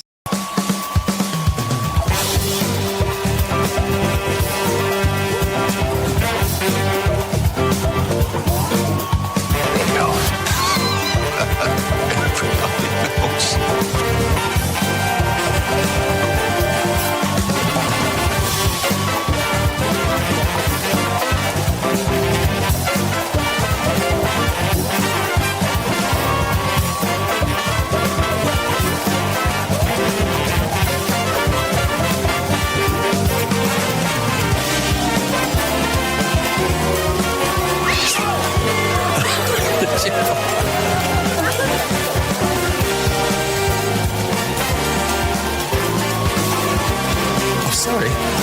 You're still there.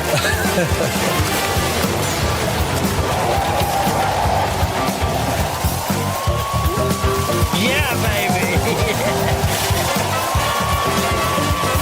Are you not entertained? I'm sorry, baby. I didn't know it was your turn. You.